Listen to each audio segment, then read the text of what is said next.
Hello, everybody! This is Angry Sunshine, and we're back with Duet Night Abyss, continuing this story.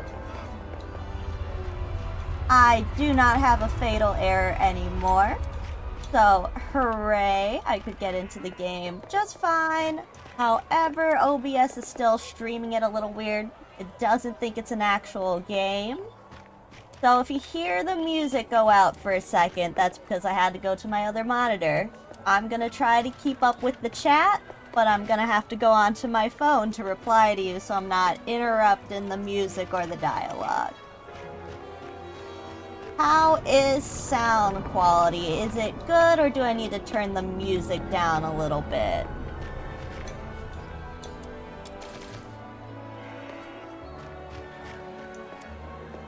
Excellent, excellent. Alright. Where we left off before is we are investigating Henrik. Outsider lost his friend Hunt. Doesn't know what happened to him since he went to meet Henrik, and we're gonna try to find out what happened to his friend. And maybe help out Psyche, since she seems to be involved with him and he is sketchy. So let's find out what's going on there. Before we go, let's read a few books so we can get into the lore. I stopped reading last time because the tavern menu was far longer than we anticipated. And needed to take a break with that. Got a new faction to read about. Elysium, a theocratic state in the southern reaches of the continent of Atlasia, centered around a sacred tower where, according to legend, 9 deities once revealed themselves. Regarded as the oldest of all human civilizations, Elysium follows the Elysian Orthodox faith, which venerates the Great Nine. All civil affairs are governed by the Elysian Church, which interpret divine will. The faith promotes ideals of fairness and shared joy, fostering millennia of peaceful coexistence amongst the diverse races under its rule. Now let's go to my books. The archives.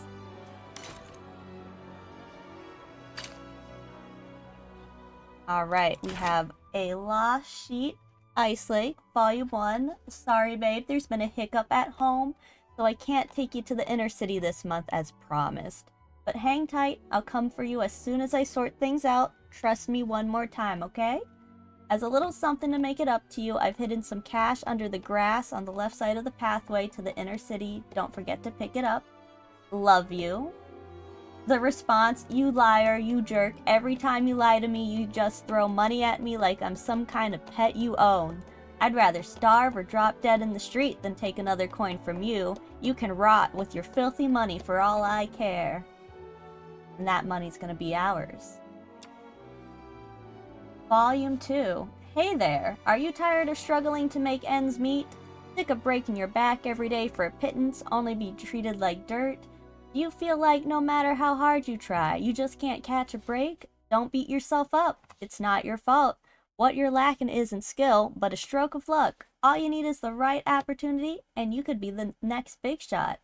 And guess what? It's your lucky day. Just last month, the chief engineer of our legendary mining alliance unveiled a new mining marvel, 10 years in the making. It is user-friendly, boasts an impressive battery life, and the cherry on top, it can automatically extract microscopic foxine particles, invisible to the naked eye, and turn them into solid foxine. With this revolutionary technology, we can breathe new life into the exhausted mines and bring Ice Lake's mining industry back from the brink. We're on the lookout for partners right now. Opportunities like this come once in a lifetime. Want in? Solve the puzzle below for a chance to join our elite team. Beneath the text is a simple map of the slums with a foxine symbol marking a spot. It appears to be near a pile of old junk by the roadside rubbish bin. Alright, so it looks like a lot of these volumes are gonna have little things we can find. little chests. We're gonna go ahead and save these, and we're going to hunt them down later on in the story. Now let's go back to the sanctuary and let's help Outsider.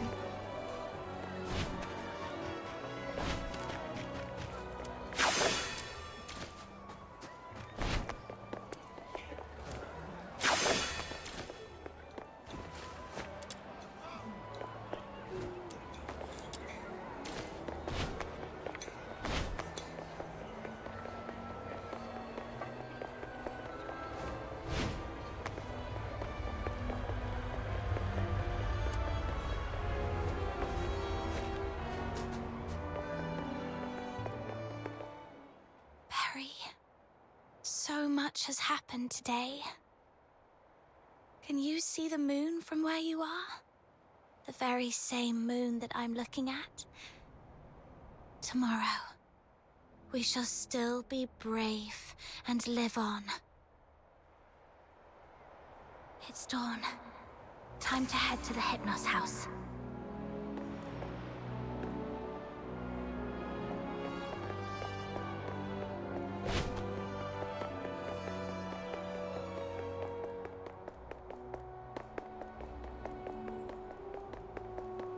Right, time to talk to Henrik. Hello, Sinless Souls! Welcome, we are in story mode. It's me. What are you doing here? Didn't I ask you to leave in the morning? I've got what you were looking for. The Crystallo of Stella. No one asked for you to come here. Go to the Asphodel and give it to Camilla Scarlet. I'm not from here.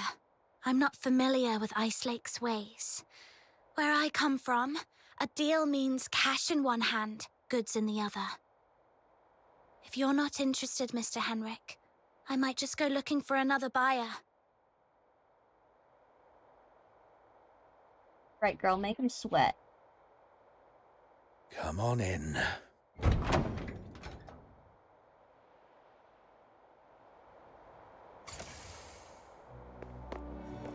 How are you doing today, Sinless? Got the Crystallo with you?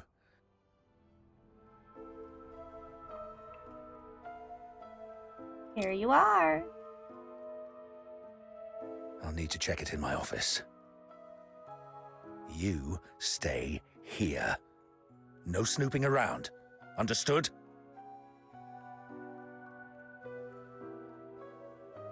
Guess what we're gonna do?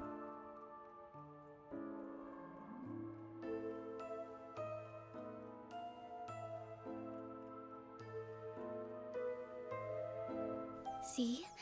A little flower pinned to your hair would really make you look good.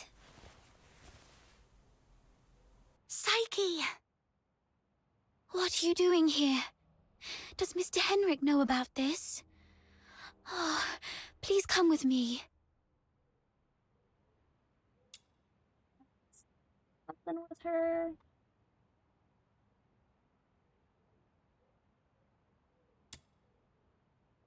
Could you wait here for a moment, Elisa? I'll be right back.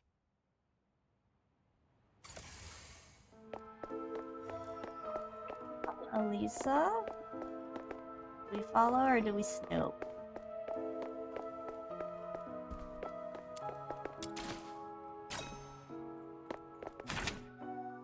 Medicine labels. Not enough, nowhere near enough. Must increase the dosage much higher.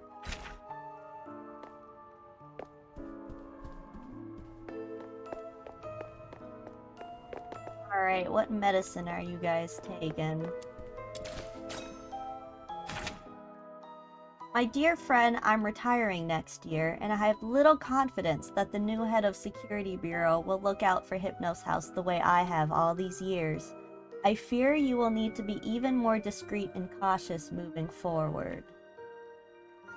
Alright, he's doing some sketchy things. But is this a red herring? Are we being thrown off? Piece of scratch paper. I see the sun sear the earth. I see birds plummet from the skies. I see bullet wounds gushing blood. I see the grave open its dark maw. I see maggots gnaw at the dead. I see the misty sea whisper in the end. It beckons, enfolds me, guiding me towards eternal nihility. Alright, we got some great reading material. It's all been super positive so far.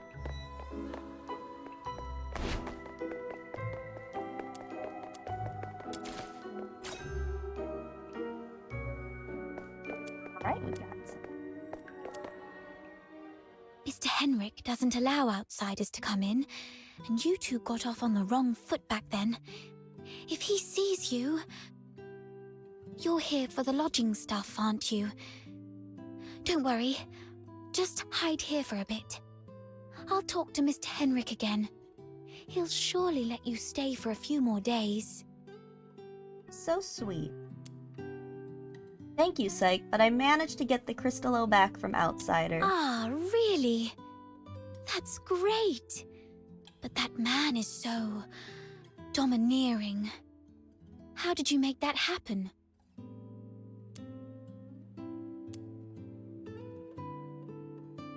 I told him a story that brought him to tears. Really?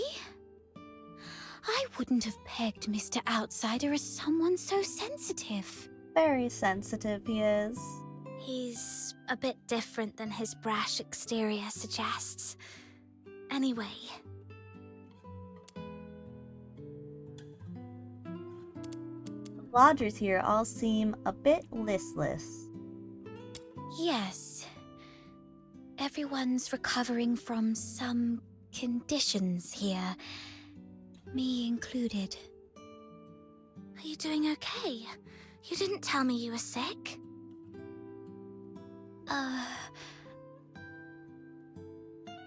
It's just a minor ailment. I was even strong enough to explore the pit with you, remember? Don't worry about me. I'm glad you're okay.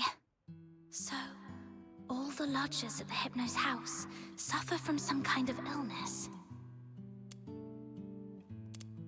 When is Mr. Henrik usually at home? I've got off on the wrong foot with Mr. Henrik, so I'm looking to make amends with him. If there's a chance, I'd like to visit him in the future. Really? Mr. Henrik is almost always at home. You're welcome to visit any time, if he says it's okay. If you'd be willing to come here and share stories about your hometown, the South, the ocean, all those places we've never been, everyone here would be thrilled. Henrik is almost always here, which means this place is under his watch most of the time. Are you alright? Mr. Henrik seemed quite upset last night. He didn't give you a hard time, did he? No, I'm fine. Mr. Henrik is just a bit inarticulate. After all, he spends most of his time alone in his office doing research.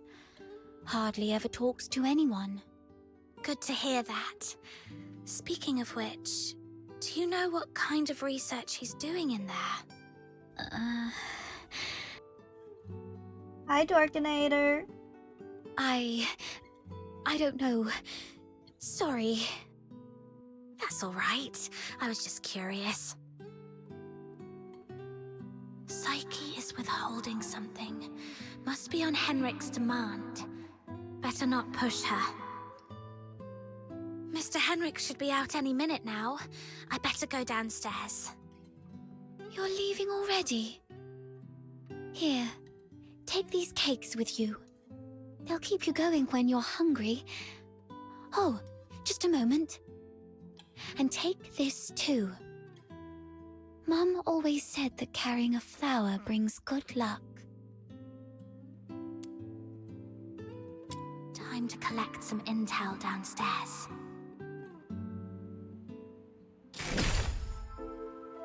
I'm doing good, girl. I'm just investigating what's going on with all these children. Whether Mr. Henrik is actually helping them or making them more sick.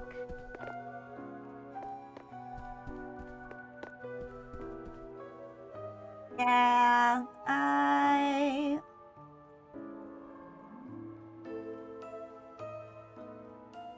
Goodbye, bots.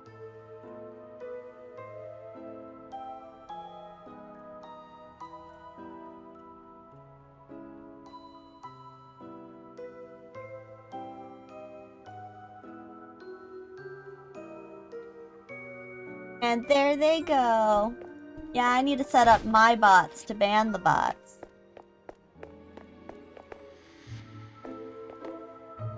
Right, we gotta go downstairs.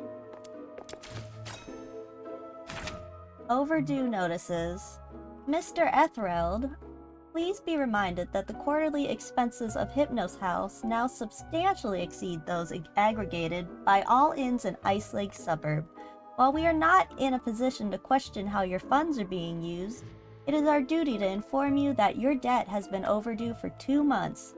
Should the outstanding balance not be cleared promptly, we will be compelled to initiate forced collection measures against Hypnos House in the coming days.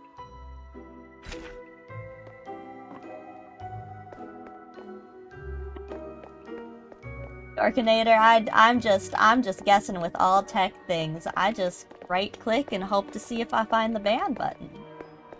Alright, so is Henrik evil or not? Because he is in debt and seems to want to house all the children.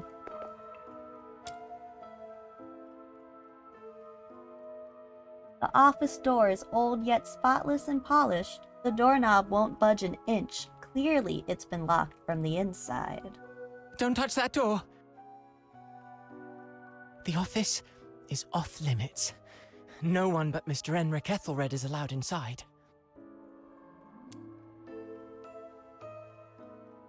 Doesn't that just make it more intriguing? No need for unnecessary curiosity. There's nothing interesting there. Only misfortune. What are you doing here? Cleaning? Dusting? Every day, every shelf, every door. Everything gets wiped down.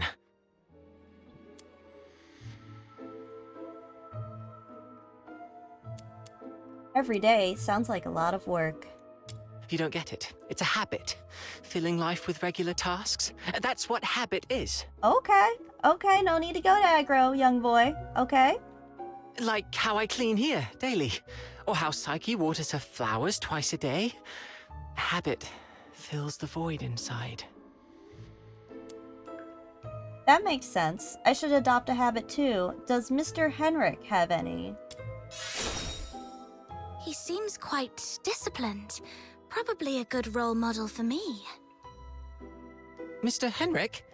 He does have some habits. Let me see. When peeling apples, the peel mustn't break. The number of steps from the bathroom to the office has to be even. What? Every month, he goes out at precisely 8 p.m. on the 20th, then returns to double-check the door lock 3 times. Those are very specific habits. These habits are quite personal, though. I doubt they'd offer much for you to learn from. It's more than enough. Those are certainly meaningful habits. So, Henrik regularly gets out of the house at 8 p.m. on the 20th every month. Let's break in. Or figure out where he's going.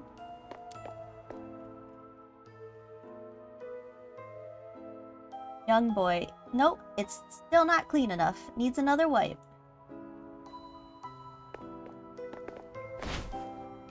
Okay.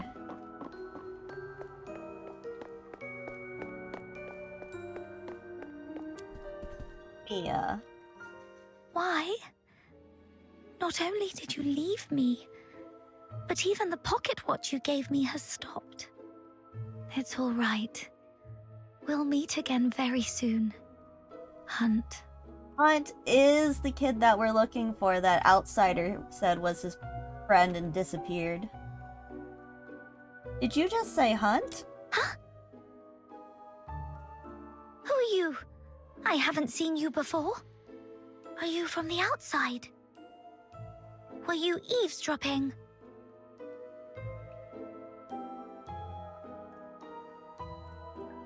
Let's talk about Hunt. Where has he gone? I don't know. I don't know anything.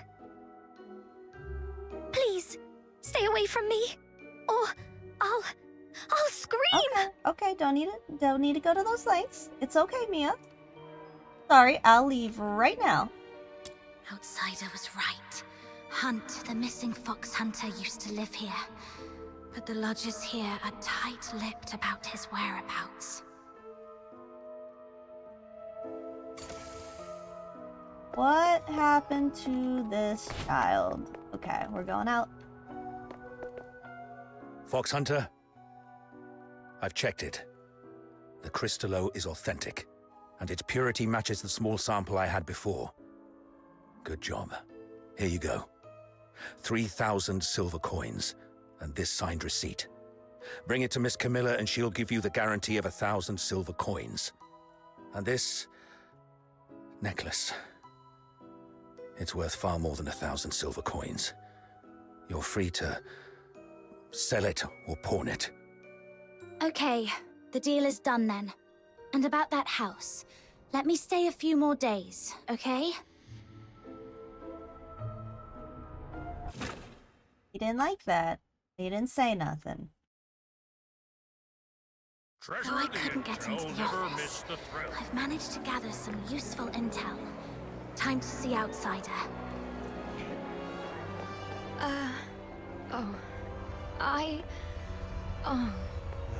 Stupid hag. Talk to Dean. Say hello. That blasted Camilla. Stupid hag, she has no idea what good stuff tastes like. Throw her a compliment and she's walking all over me. Thinks she's too good for my booze? I'll make her regret it someday.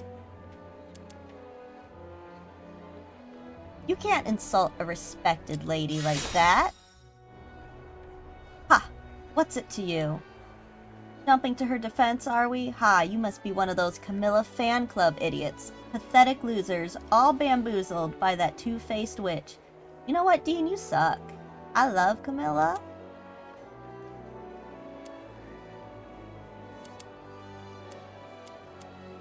That doesn't give you the right to spout nonsense here. Camilla's integrity is not up for debate, and it's certainly not to be smeared by your baseless accusations.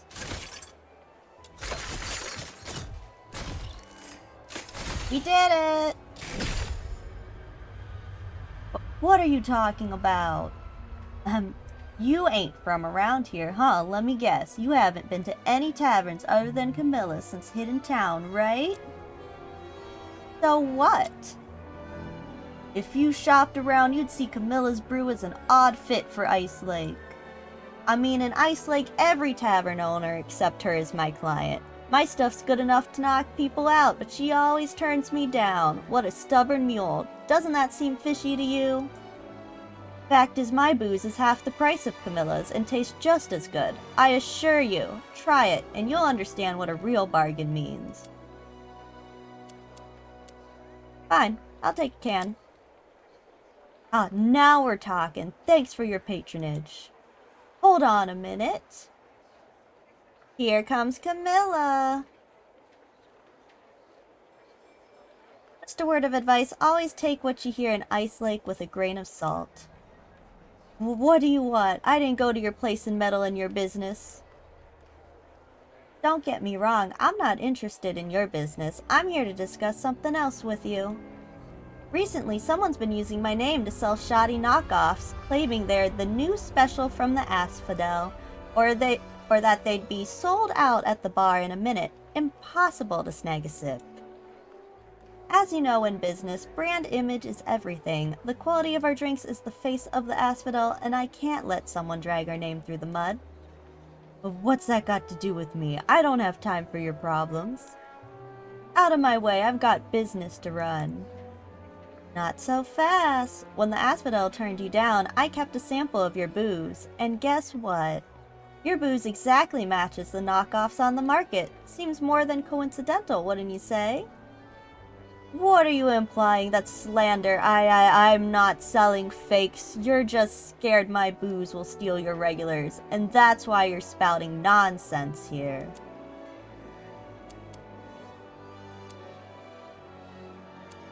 Competing for business is one thing, but what if your fake booze causes actual harm to people?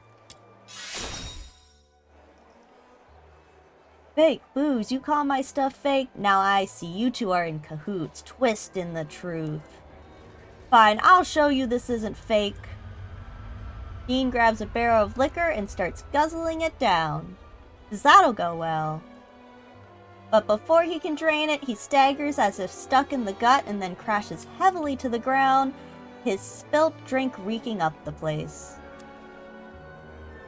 He's not wrong. His stuff knocks people out. As I've always said, Ice Lake isn't some idyllic haven. Keeping your wits about you is the only way to survive here. If we just leave him be, he might kick it. I'll get him to a hospital and settle the score with him later. By the way, unlike Dean's bargains, if you're looking for quality that truly matches the price, the Asphodel welcomes you anytime. Goodbye, Camilla. Take this. Treasure the intel, never miss the thrill. Alright, let's see what Henrik is doing. Oh, it's Outsider. Okay. How did the investigation go? Couldn't get to the bottom of his story, but I did make some discoveries. Hypnos House is actually a sanatorium. So, it's actually a sanatorium. What's there to hide about that? I mean, it's true that Karens lead hard lives, but seeking medical help isn't forbidden. Unless the medicine and the way how he's getting it is forbidden. Right. I also learned that someone there knew your missing friend, Hunt. Was he ill? Hunt was quite healthy before he disappeared. So, what illnesses do those lodgers have? No idea. They refuse to talk. Or more likely, Henrik forbids them to. Is Henrik targeting the sick? That's even more disturbing. I'm gonna have to add extra locks and remind Fina to lock the door all the time. Anyway, what exactly happened to Hunt?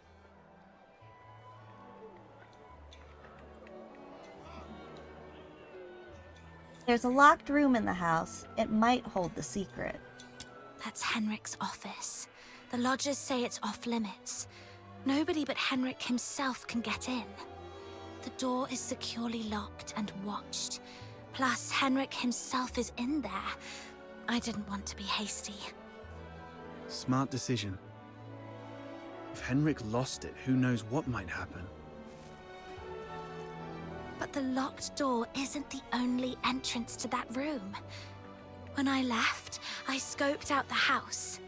It appears the room connects to the chimney on the roof. That's impressive. I'm glad I found you to team up with. So, we just need to find a time when Henrik isn't around. And we so happen to have that time. Henrik spends most of his time in the house, but there's a window. I chatted with the lodgers there and dug out some intel. Henrik has a peculiar routine. He always leaves the house at 8 p.m. on the 20th of every month. Great. That's our window of opportunity to investigate him. We need to figure out how to secretly follow him. Or sneak into the Hypnos house. So, here's our plan. On the 20th of this month, while Henrik is out, we'll try and get into the locked office through the chimney. That room is exclusive to Henrik, so we won't be noticed. You're quite sharp. I'm even considering a long-term partnership with you. Oh, I've been meaning to ask. Since you took down that monster in the pit, you must be pretty skilled in physical combat, right? Sounds like flirting, outsider. I wasn't Oh. particularly strong, but I've been stepping up my game lately. All right. Over the next few days, let me teach you some fighting skills. It's always good to be prepared. Appreciate We'll that. start tomorrow then. And hey, next time you run into Camilla, let her know we've teamed up for now. It'll make our partnership seem legit. It's still early. Maybe I can go to the Asphodel and see if there's any new commissions to take on. Also, Psyche seems a bit lonely. Maybe I should try to make some time for her before leaving Ice Lake.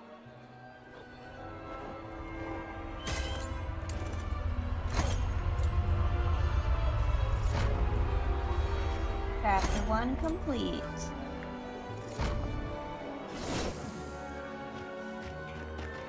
Alright.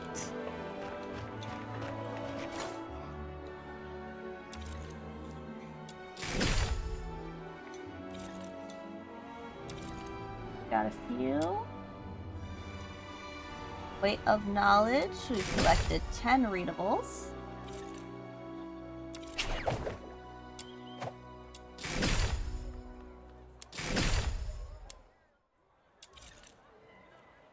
The world outside Purgatorio Island defies all accounts. Memo progress. 100.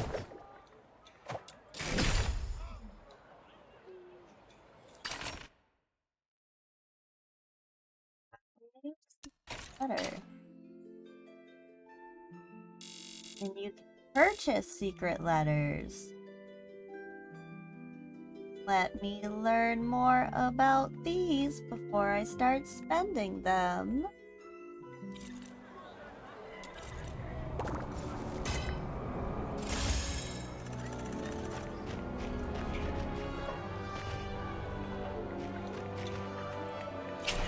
Alright, do this mission. Mediation. Let's start the challenge.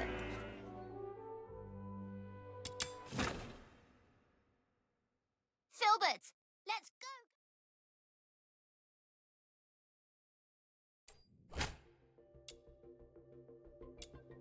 Find and expose the detonator of Final Flare. Before exposing the detonator, you can defeat the leader of the Forsakens in the area to make the challenge easier. Once the detonator is exposed, destroy it to neutralize the mechanisms. After destroying the detonator, head to the evacuation point as fast as possible. Bounce pads help make a swifter retreat.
Got an S combo in there.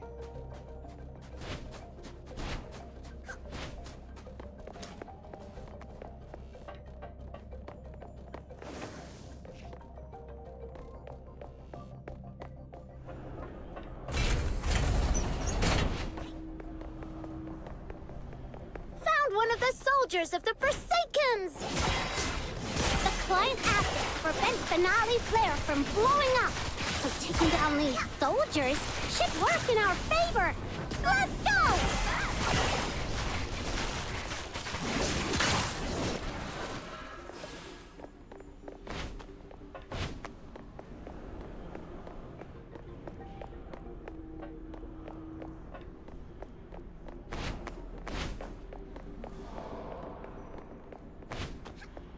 go.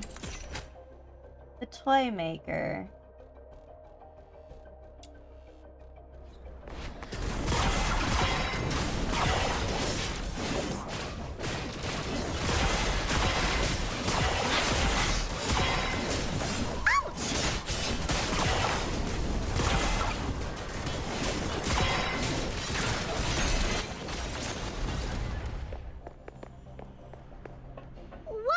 Down! I found a letter on him. Got it! The other two members of the Forsaken are probably in the area that I marked.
get to the point.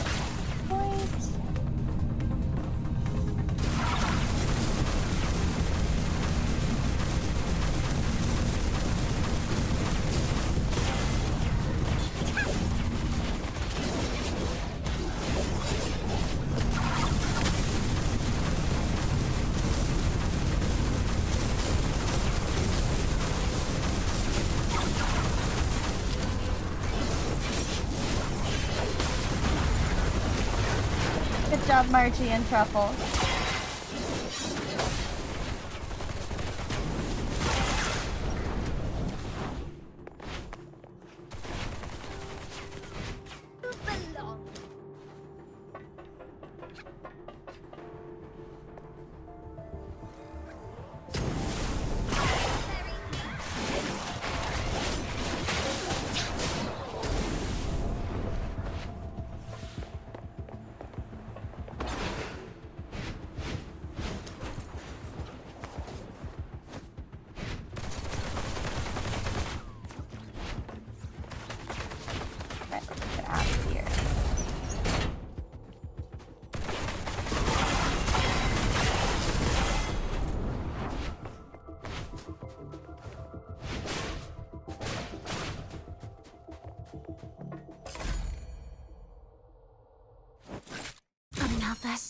forward.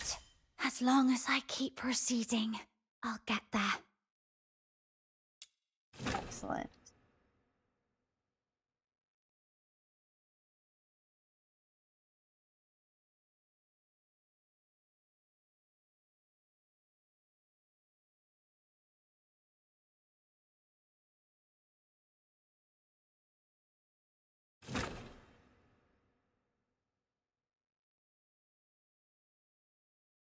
Meanwhile, in Dysmania, the imperial capital. Chief Sybil!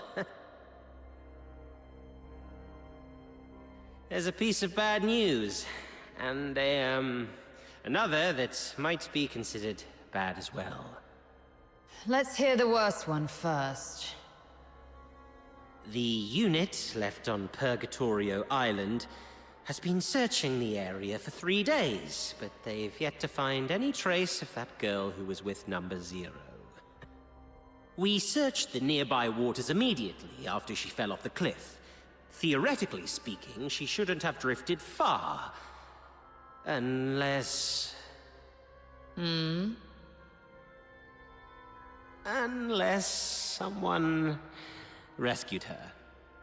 Continue investigating the residents on nearby islands. Leave no suspect or witness unchecked.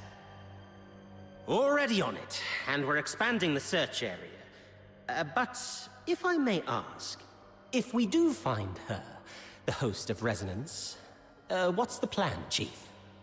A fully awakened Resonance can exert control over any daemon, but that power hinges entirely on the host's will. Which means, if she won't cooperate, then capturing her does the Empire no good. Worse, it could become a threat, just like last. Then we do what we did before. Wipe it out. That power cannot fall outside Imperial hands, least of all into Elysium's. Now, the other bad news? It's about the other matter you've asked me to investigate, Chief. During the search, on a deserted island, I encountered some villagers who had fled there by boat. And then we discovered something quite intriguing. It's as if you were tasting a bowl of ordinary thick soup, only to find the spoon you had just used turned from shiny silver to a dreadful black. Cut the fancy talk. Get to the point. Ah, yes, Chief. That intriguing thing is a tiny time discrepancy. The villagers told me that the filthoids of Purgatorio Island always lived in the mountains, without much aggression. But 2 days before our arrival, they suddenly went berserk and started attacking the villagers. 2 days before our arrival. It appears you've already figured it out, Chief. Quite a coincidence, isn't it? Due to a last-minute change of plan, we arrived 2 days later than initially scheduled. The only force capable of manipulating filthoids is the Forsakens. Whoever it is, the 13th Legion has been compromised by unwelcome elements. After all these years, those worms have started wriggling again. It's time for a thorough extermination. Like a predator finally emerging from its lair, the 13th Legion silently commenced a hunt in the dark. Meanwhile, in a city leagues away, a novice is slowly learning to become a dependable hunter.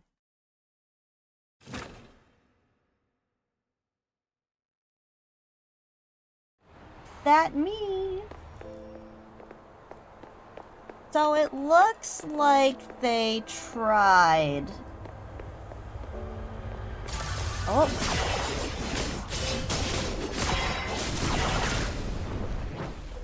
They tried to find a host before. I wonder if that's the kid that looks like our brother in the beginning.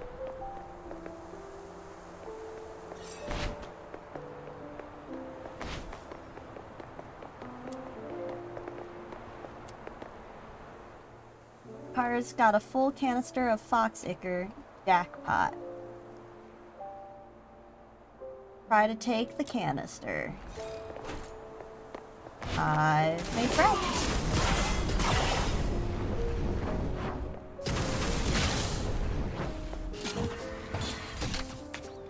reload. There goes that chaos score.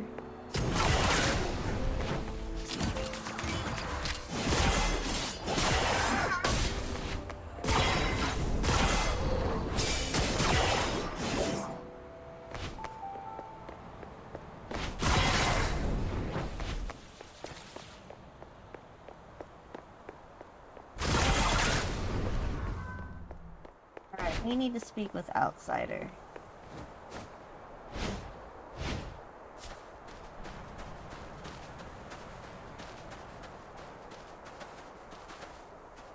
There he is.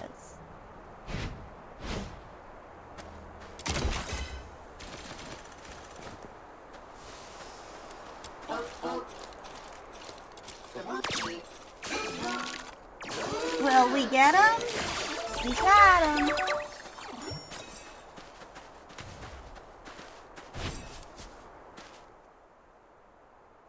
I gotta give that thing a little tweak. It's still early, so why don't you do some casual practice on those beasts nearby? Just don't wander too far. Button Mushroom is in town keeping watch for us. I've already set up some traps. They may look like junk, they're made from scrap after all, but they work quite well. Be careful with them though. They aren't made of the sturdiest materials and might break if you step on them. Oh, let's step on him.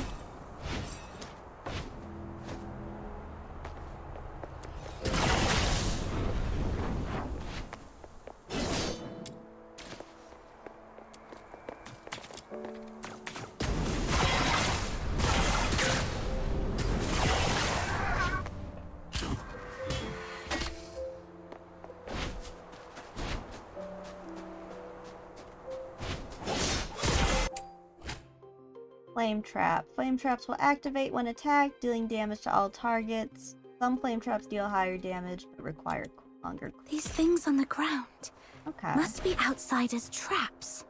This is really some...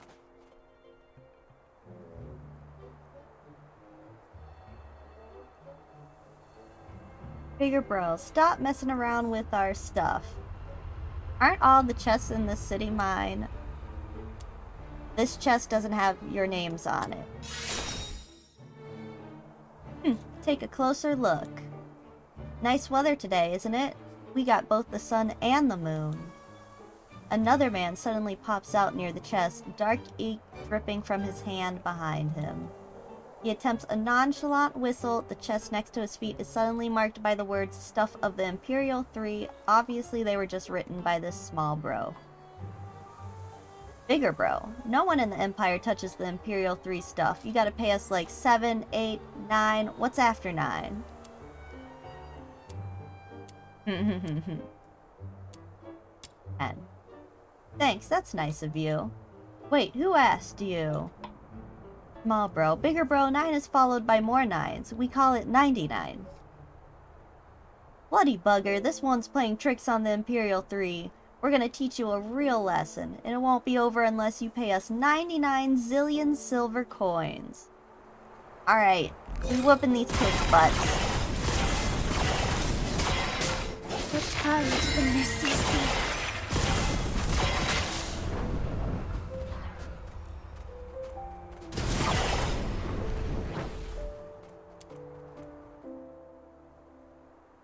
Bigger bro, shh, don't move. Just play dead. I'm dead, I'm really dead, I'm totally dead. You killed my big bro, and bigger bro, you owe me bloody money. No matter how hard you hit him, big bro refuses to let go of the chest. Small bro clings onto your leg with great vigor. You are obviously trapped in a ploy to extort money.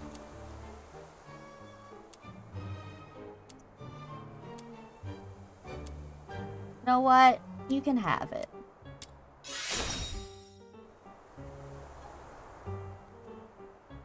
Aha, we're alive again! Stupid potato head. No one messes with the Imperial 3. I'm gonna just kick you guys again. Yeah, stupid potato, it makes my stomach growl. We'll buy some potatoes once we sell this chest. Let's get moving. Outsider. You may leave, but the chest stays. I saw everything. Sunshine found the chest first. Whatever you did was robbery, and now it's become extortion, which is even worse. Outsider gives you a look. He's hinting that he'll take care of the problem. It's not yours. The chest got our name on it. Stuff of the Imperial 3. Your writing is wild. Wizard, ain't it? Been practicing with this marker pen. Marker pen? Sounds really cool. Can I have a look? Bigger bro. What a hick. Here, take a look. Outsider takes the pen and spins it in the air. He then writes something on Bigger Bro's back. Alright, following your logic, all of you are now working for Mr. Outsider. That's me. Bigger Bro, huh? What? Small Bro. Wait, Bigger Bro's got something on his back. Outsider's sidekick. Whoa. If Bigger Bro is Outsider's sidekick and Bigger Bro is our boss, does that make us outsiders? Big Bro, yay, I'm Outsider's sidekick. What's a sidekick? Small Bro, it means, a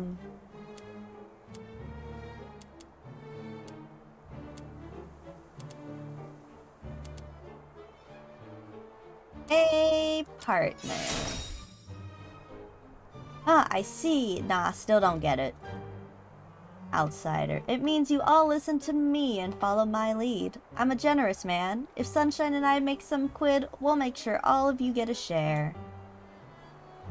Bigger Bro, that sounds awesome. We'll call you Super Bros, and you can call us Bigger Bro, Big Bro, and Small Bro. We're all part of the same bro team. Alright, bros, all together. Howdy, Super Bros! Outsider. Yeah, okay, now tell me why you were robbing people here. Bigger Bro, we came here from Scarlet River to make a living, but we kept running into Filthoids and Snow Wolves, and there's this huge scrap between the Forsakens and the Legion. But we gotta eat, you know?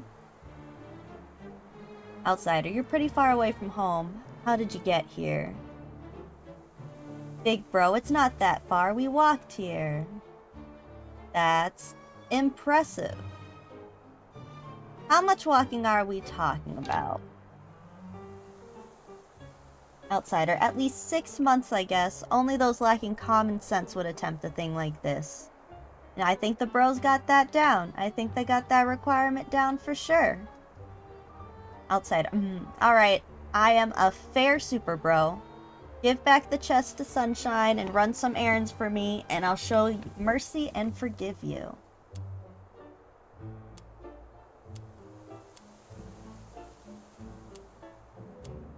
Feels like we're taking advantage of these simpletons. I somehow feel a bit guilty. Outsider, well, I'm trying to make them show some respect. Besides, we're not taking advantage of them. They're going to thank us for this. Outsider, fine, maybe next time. Imperial 3, thank you, Super Bros. Told ya. Outside, alright, looks like we've got everything settled. Come to my place tonight. Dinner's on me. Small Bro, free food, hooray! Outsider, let's go. Is Fina gonna eat with some bros?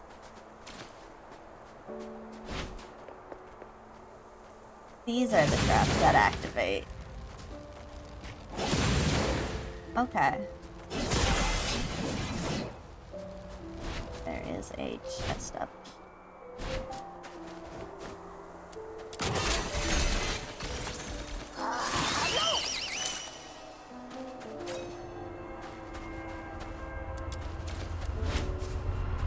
Alright, we've got another Scarlet Letter.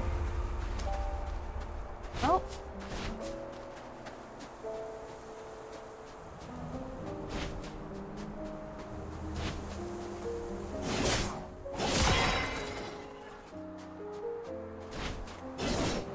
Do the deer, do the animals just give you experience?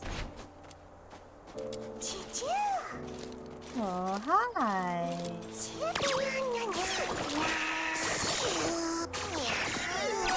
No, we've lost him.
got more critters.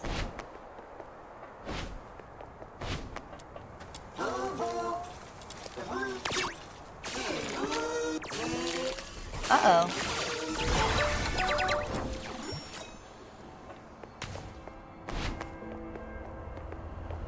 Got another genie mon. What's this one? You're shiny. Oh, I don't have. Ah.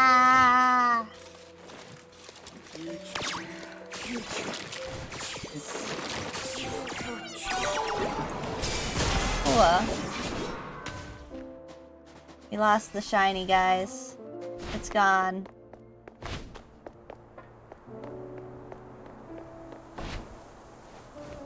Need to learn how to make food.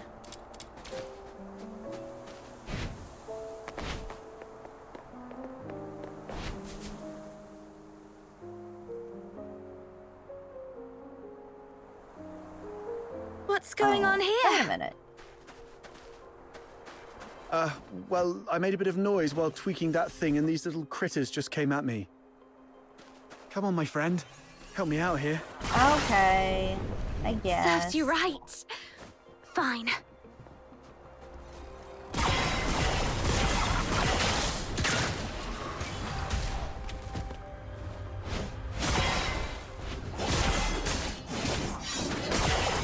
Just making friends, outsider.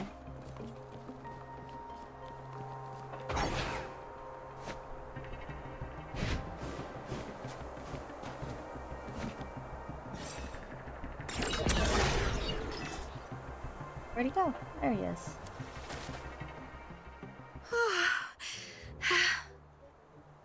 Not bad. You've improved a lot these past few days. Still, there's more to learn. For example, with larger beasts and filthoids, they're fast, but clumsy. So you can stand in front of something solid like a wall or a tree and provoke it to charge at you. Then, dodge its charge to let it knock itself out. The clever tactic. Naturally. It's a trick I picked up growing up tough. It's the same with these enemies. An enraged person isn't much different from a beast. Alright. Those random critters weren't much of a challenge for you. Now let's find you a worthy opponent.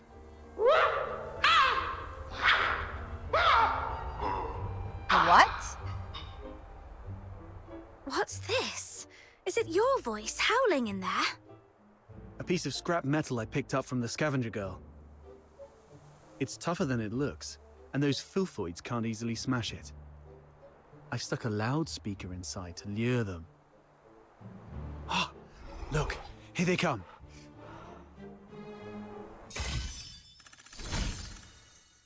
Exiled Fae. Oh. The Wait a world minute. outside. This is quite a delicate Oh, mission. we've unlocked Shall we do him. it together?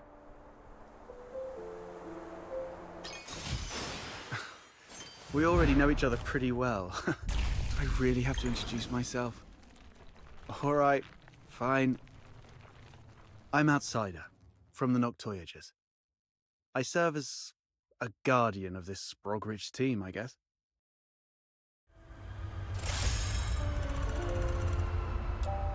We're gonna auto-equip for now.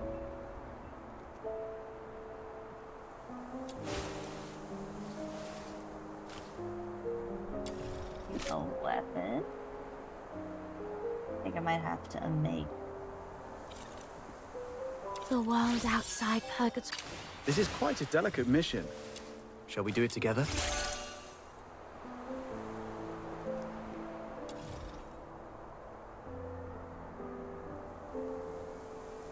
Alright, let's do power. The world outside Purgatorio. This is quite a delicate mission. Shall we do it together? The No, world we're still gonna outside be Purgatorio Island the main defies all character. accounts.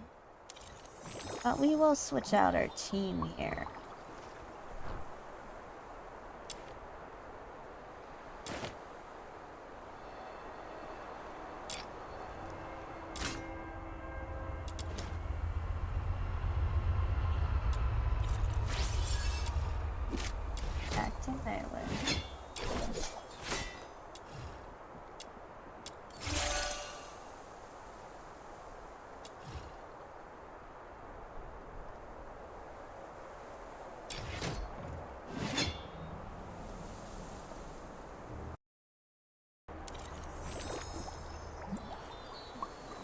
he has keys.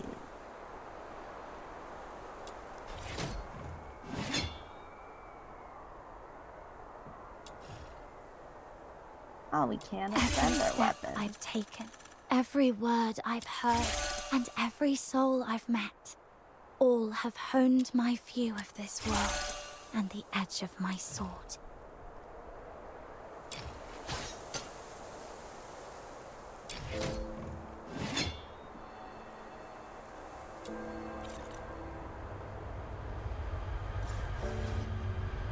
Okay.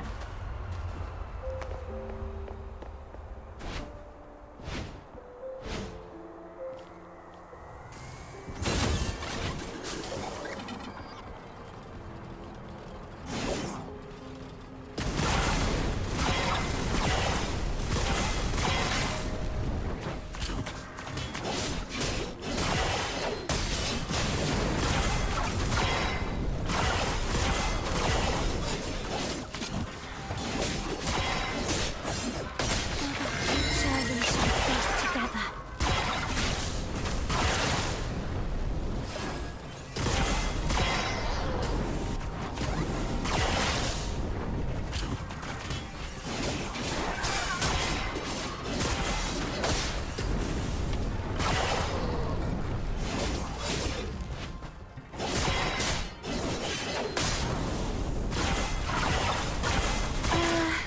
It broke.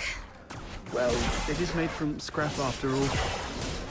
I was surprised it would work.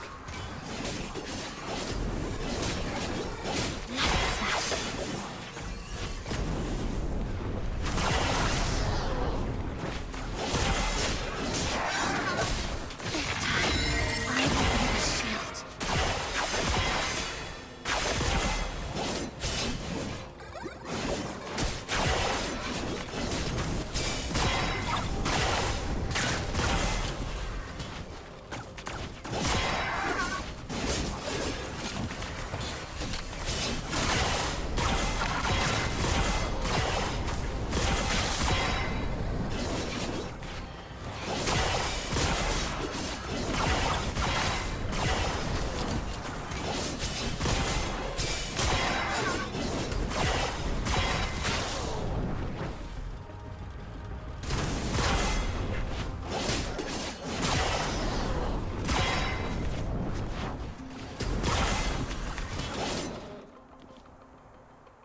Not bad. Your combat skill has gotten sharper than I thought.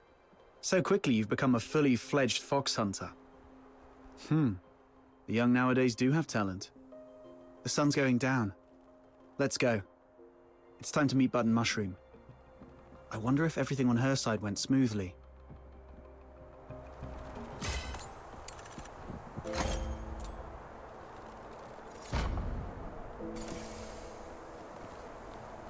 Excellent. You can challenge avian spirit trials by meditating at the recorded avian towers. You will receive star-rated rewards after your first successful completion of the trials. You can replay them to achieve higher ratings and better rewards. You can challenge avian spirit trials by clicking the recorded location on the map.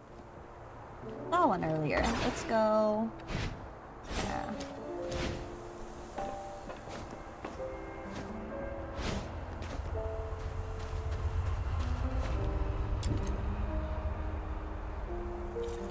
Corner. Let's try one. Yep, that's it.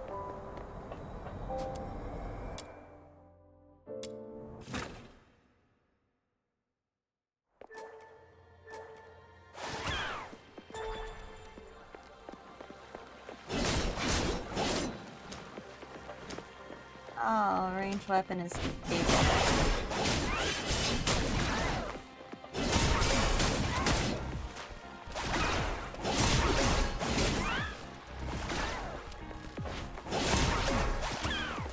Like a mini game.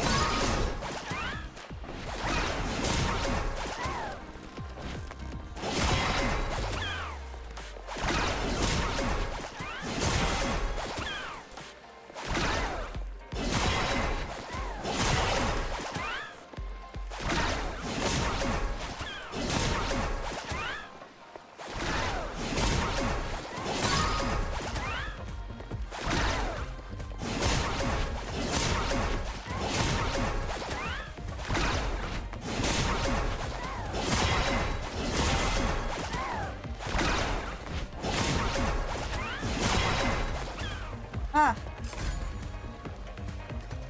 Another step forward. As long as I keep proceeding, I'll get there. Only 2 stars. I'll watch this again later.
Oh, didn't make it.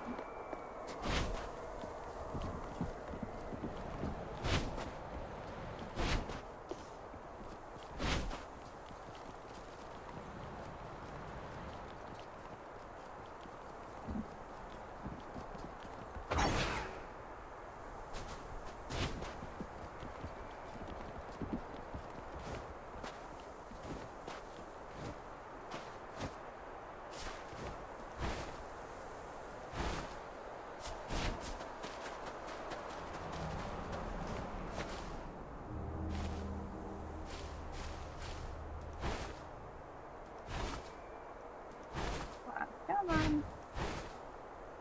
Come on. Hit it.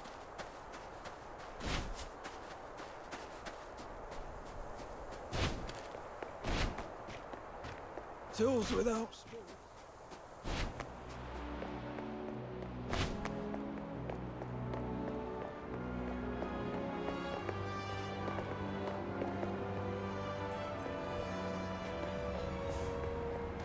Oh, what is this? Cracker? Pirate. Oh, I hope it will bring some comfort to her ladyship. hey Sally. I think I'll make cream of mushroom soup tonight. Ah, what a lovely child you are. The elderly woman gives your head a hearty pat with her large hand and then pinches your cheek. Her overwhelming enthusiasm leaves you a bit flustered. Here, have this cream of mushroom soup. It's a special recipe from Scarlet River. I bet you've never had anything quite like it. Without waiting for your response, she sets a steaming bowl of soup in front of you, and you half expect her to spoon-feed you right there. Ah, I'll drink it myself, thank you. The rich, creamy broth soothes your throat, bringing a comforting warmth. It's good, isn't it? Aunt Sally never disappoints, haha. Ever since her ladyship was a little girl, she has loved my soups. It's been almost 40 years. Her ladyship, I wonder if she'll ever get better. The smile slowly fades from the old woman's eyes, replaced by glistening tears. The lady you mentioned, is she sick? Sally, yeah, she's getting worse day by day. I let the comforts of Scarlet River for this frozen wasteland, and I couldn't persuade her to go home no matter what. She's still obsessed with something that happened 40 years ago, asking around town every day, and she won't let me help her. I can't cure her heartache, so I make different soups every day, hoping to at least make her feel better with tasty food. Well, I must get back to my chores now. She mentioned a lady in search of something. If you come across her, it might be worth your attention. I hope it will bring some comfort to her ladyship.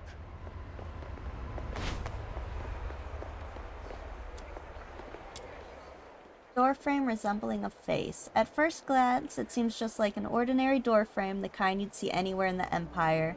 Yet those two square panels strangely resemble a face, almost as if it's snarling. What are you looking at?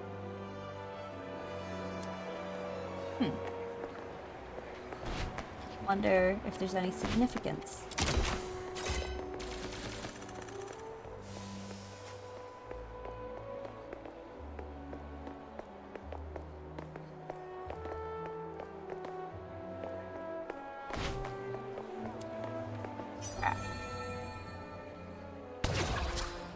Oh, hi!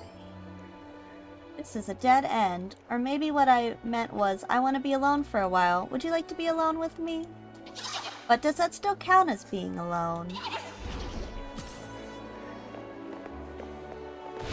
And we got more toothpaste.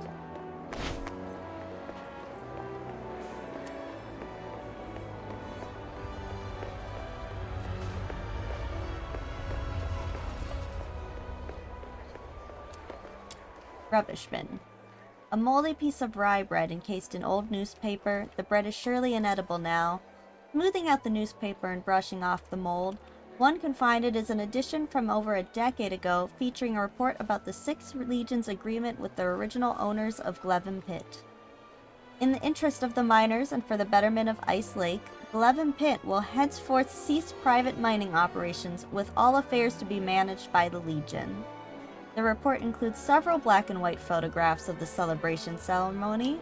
Oddly though, in these images, only the officer brandishing the agreement and the jubilant workers are visible. The pit's original owners are conspicuously absent. Whether by choice or circumstance, one cannot tell. Glevin Pit in general is just sketchy. Who are you? The Earnest Bard. Fernand's fire burns the dawn. Deep in the fortress of fire and snow. Oh, give singing hymns, leave all the stars. How Lady Grey shall I sing north. Oh, were you talking to me? Voice is beautiful. Thank you, kind traveler. But the song's not quite finished yet. Perhaps we could find its ending together? Oh, she's moving fast. Now, how should the final line go? I think it should be about the wind. Every place has its own wind. The wind in Elysium smells of frankincense, melting into evening prayers. In Lucca, it's turpentine from painters' lofts and caramel wafting from cafes.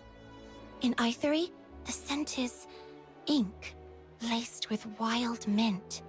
So, what does the wind smell like here in Hyperborea?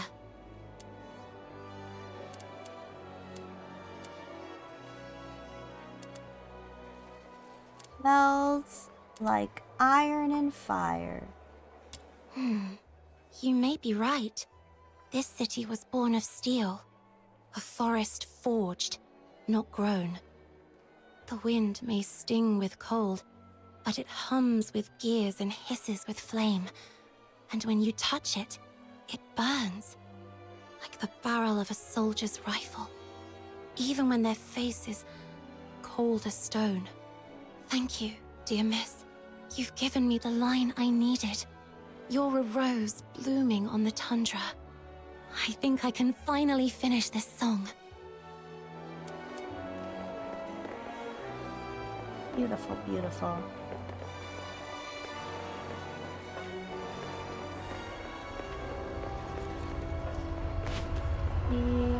Annie? Annie? Oh, Elsa's story. She's still He's still searching for Annie. Oh.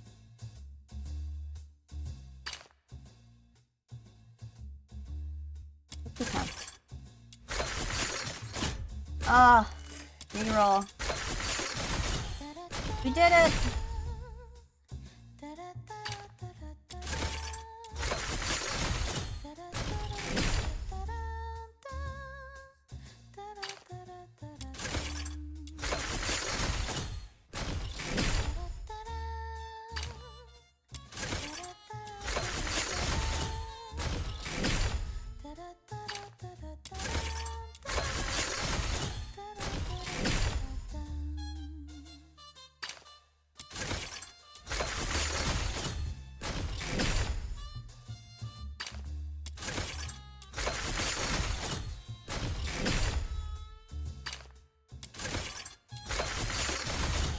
Anything with limited stock, let's just buy it.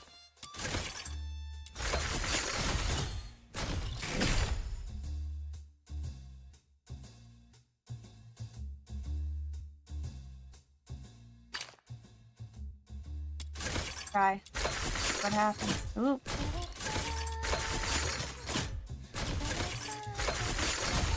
We did it.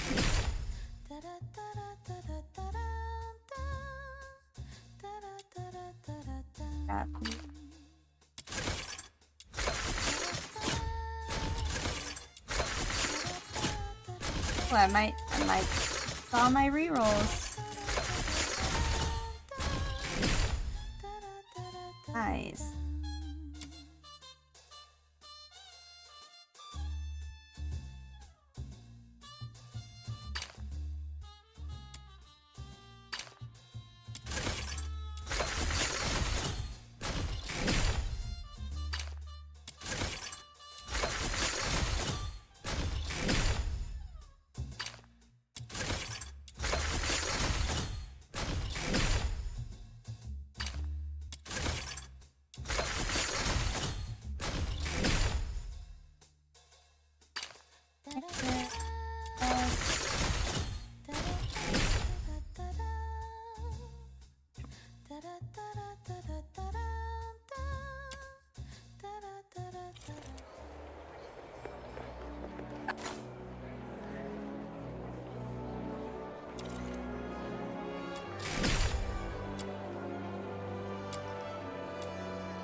Looks like we got another weapon, maybe? The world outside Purgatorio Island defies all accounts. More expansive, yet more brutal. This cannot be its true destiny.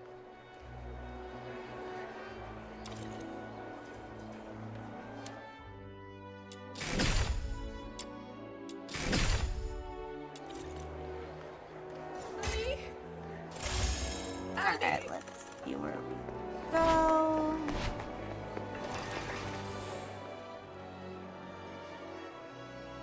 Beat it, dirty Karen. Charon. Dressed in ragged military garb, the Charon man before you sends menacing glares towards the passerby.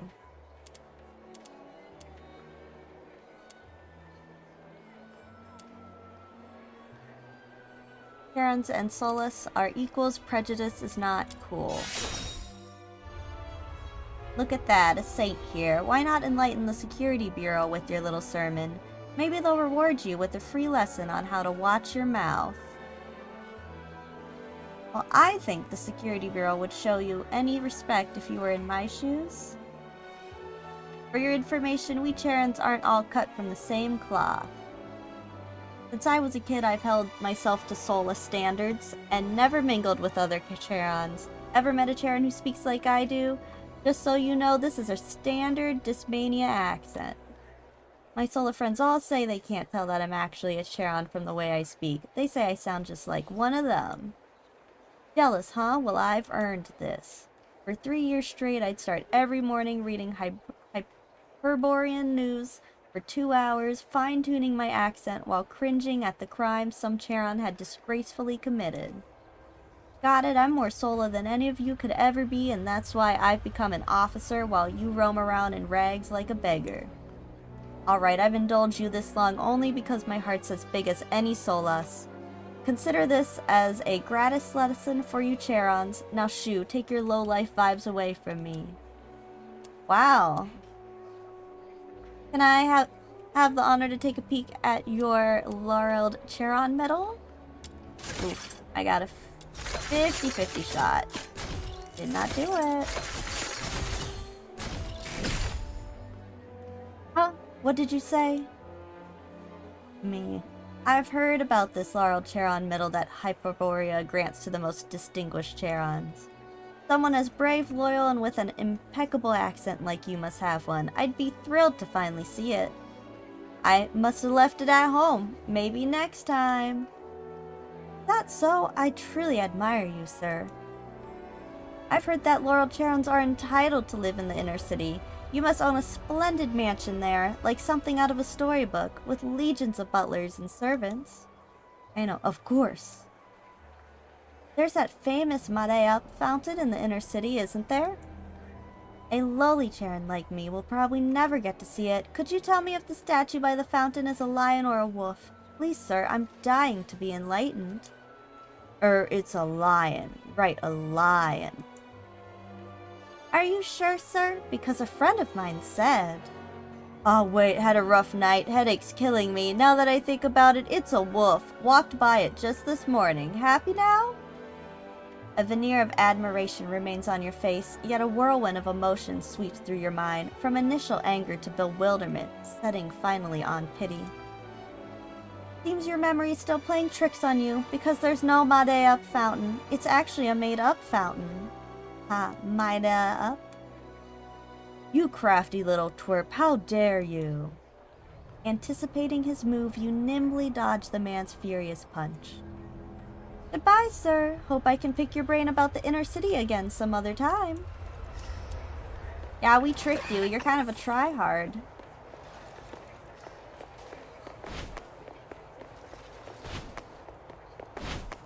Alright, let's go to the main quest. We can come back to these... Popcorn, cigs, booze!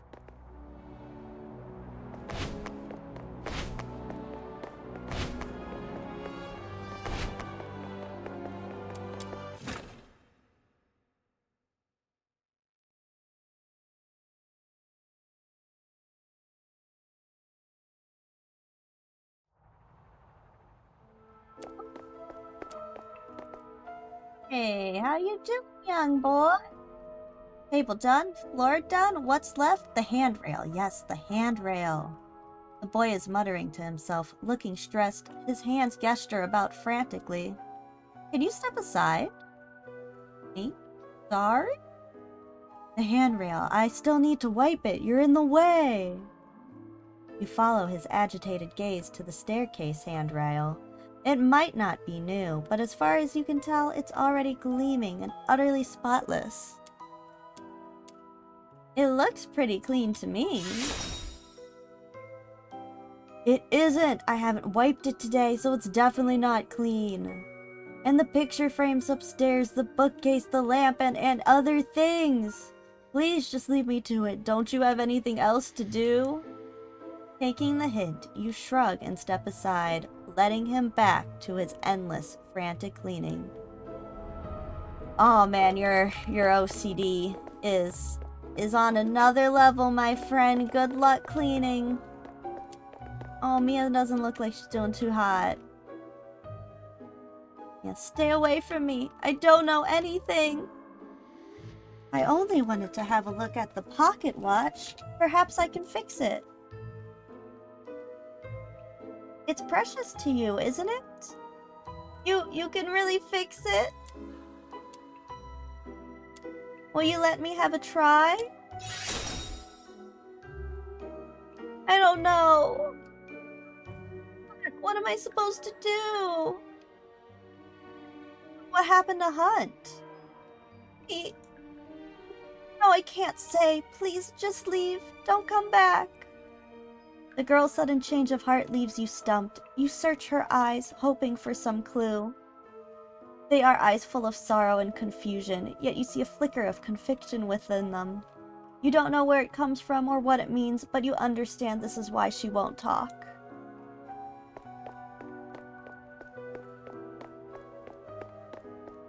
It's this girl with the flower. Let's see if she'll talk to us. Alisa.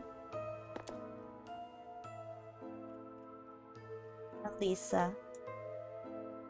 The girl stares out the window, lost in thought. Her gaze is fixed on something far away, as if searching the vast, empty sky. You sense a stillness about her, something out of place for her age, an air of stagnation, of slow decay.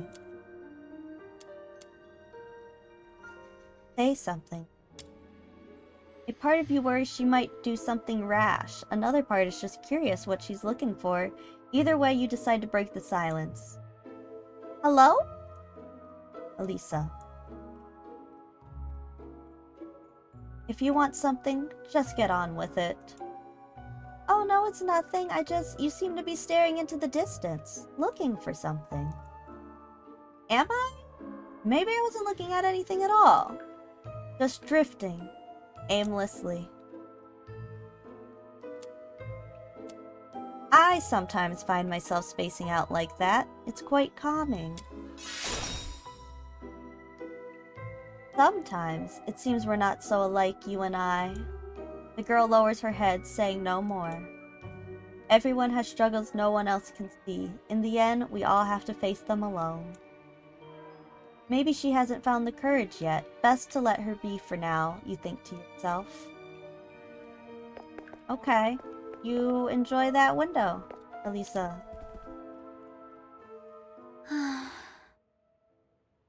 Psyche? Huh? Is that you? I promised to come check up on you, remember? Your eyes. Are you having trouble seeing things again? Like what happened at the pit? Yeah, my vision's a bit blurry again. Don't worry, it's just an old problem acting up. I might be a bit tired. A few days rest should help.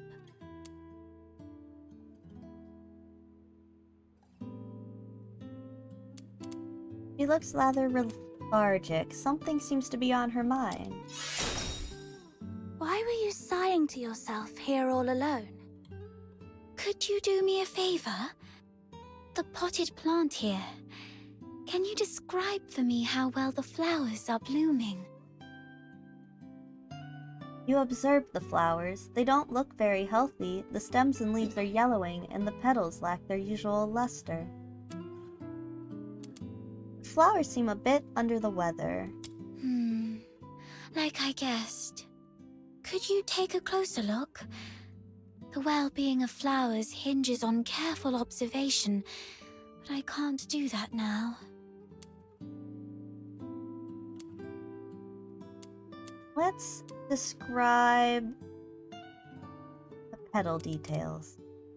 The petals have soft stripes that radiate from the center outward, somewhat resembling the veins of the leaves. However, they seem not to be very plump. The stripes deliver nutrients and function just like the veins of the leaves. Although the flowers usually steal our attention, they're not that different when compared to leaves. Both parts of the plant are doing their best to respire and grow. Let me see. If they look shriveled, they may be low on nutrients. Alright, let's describe the shape of the flowers. The petals don't have smooth edges. Instead, there are plenty of irregular gaps running along the margins. Right. Try touching the petals softly. I love running my fingers along the edges of petals. Every petal feels different, as if they have their own story to tell. But these petals seem to have lost their shine.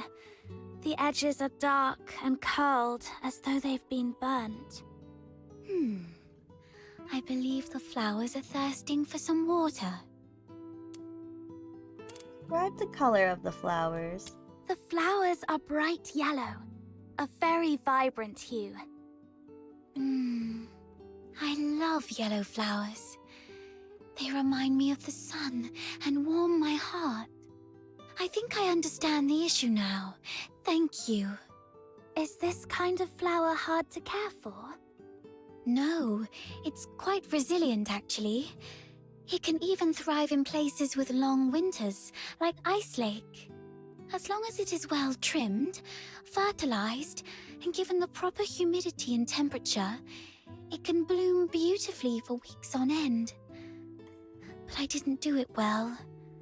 I'm far from being as good a florist as my parents. Oh. Comfort her, even though the toughest flower can be vulnerable and will wilt one day.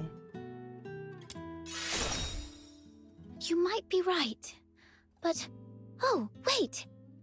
Something just occurred to me. Maybe it's the soil. The soil? Yes. Dad used to gather special soil from a cave beyond Ice Lake for our plants. He mentioned that the special soil is more fertile than the others. Perhaps I can go there and... forget it. I'll worry about this later. You decide to help Psyche. Don't worry. I can collect some for you. You don't have to do that. Just coming here and talking with me is already... It's okay. I'll have to leave town for the commissions anyway. Gathering soil isn't that hard. So, where's that cave you mentioned? Thank you. Oh no. I was about to say thank you, but I think we're beyond such formalities with each other. Let me give you the location of the cave. Alright. Helping her with her plants.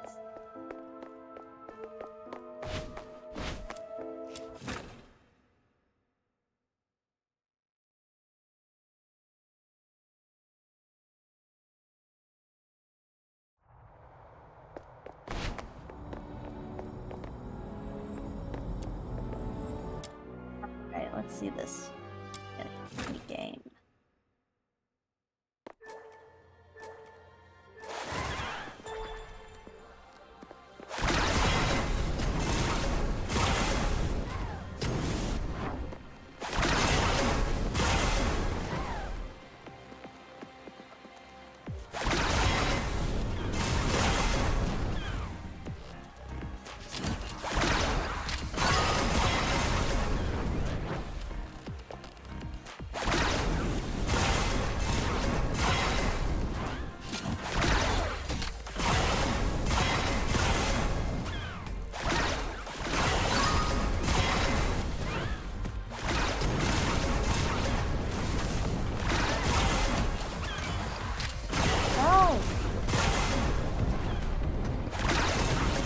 Doing well.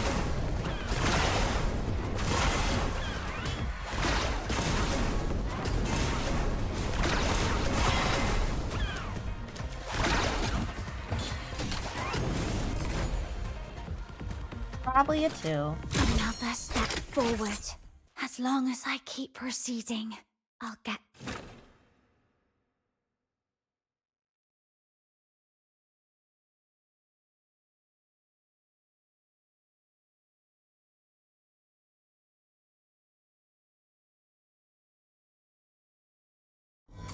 There's probably a better weapon for that one. Betwixt leaves and branches, the Filthoid Waves, Sacred Tower Era, Year 1500, the Filthoid Waves. Long millennia past, the world was believed to consist of but 2 realms. In the south, the Theocracy of Elysium. In the north, only untamed wilds. Elysium was a land consecrated to the Great Nine, where each community served its chosen deity. To the Patriarch, the gods gave revelation, which was passed down through the ranks of the priesthood. These revelations, however, spoke only of reverence, awe, and piety, with little bearing on life, law, or anything of practical worth. In Elysium, life changed little from day to day. The sacred canon dictated when to rise, when to labor, when to take meals, and when to kneel in prayer and confession at the halls of praise. The faithful believed that when their time came, they would ascend to the heaven above heavens, a realm where honey ran in rivers and even the air itself was sweet. To us it may seem a stagnant existence, yet to those of that age it was both the best and only way to live. To remain within the church's fold was life, to leave it was to embrace near certain death. At that time, filthoids were the shared plight of all humankind. These were no ordinary beasts, but creatures that came in hordes, possessed of strength and cunning beyond common animals, and a boundless hatred for mankind. Be they Solarian, countless though they were, or the horned but fewer numbered Charon, nothing could stand against a filthoid pack. In the south, the Great Nine bestowed their might upon the faithful of Elysium. Their divine power was forged into sacred relics, and whoso bore them served as a vessel of the gods' authority, spreading their grace across the land. Only the most virtuous and pure of heart were chosen to wield such relics. These champions gathered followers and smote the filthoids, their deeds honored with titles echoing the 7 virtues. Yet as the wars wore on, some of these paragons fell in battle, and amid the chaos of the front lines, there was neither time to return their relics to the holy capital, nor to perform their long rites of selection and investiture. So with centuries passing thus, the relics ceased to return to the holy capital, and were passed instead from bearer to bearer, guided by the will of their predecessors. These heirs became the first knight commanders, around them gathered retainers and the faithful alike, forming the first knightly orders. In their wars against the filthoids, each knightly order honed a style of war all their own. Commander Patience favored the hammer and anvil. Clad in full plate, his heavy infantry would draw the filthoid swarms upon themselves.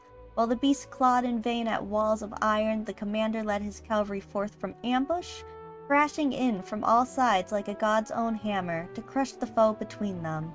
By contrast, the Order of Generosity practiced war with splendor. Their commander, an archer without peer, commanded the largest host of bowmen in Elysium.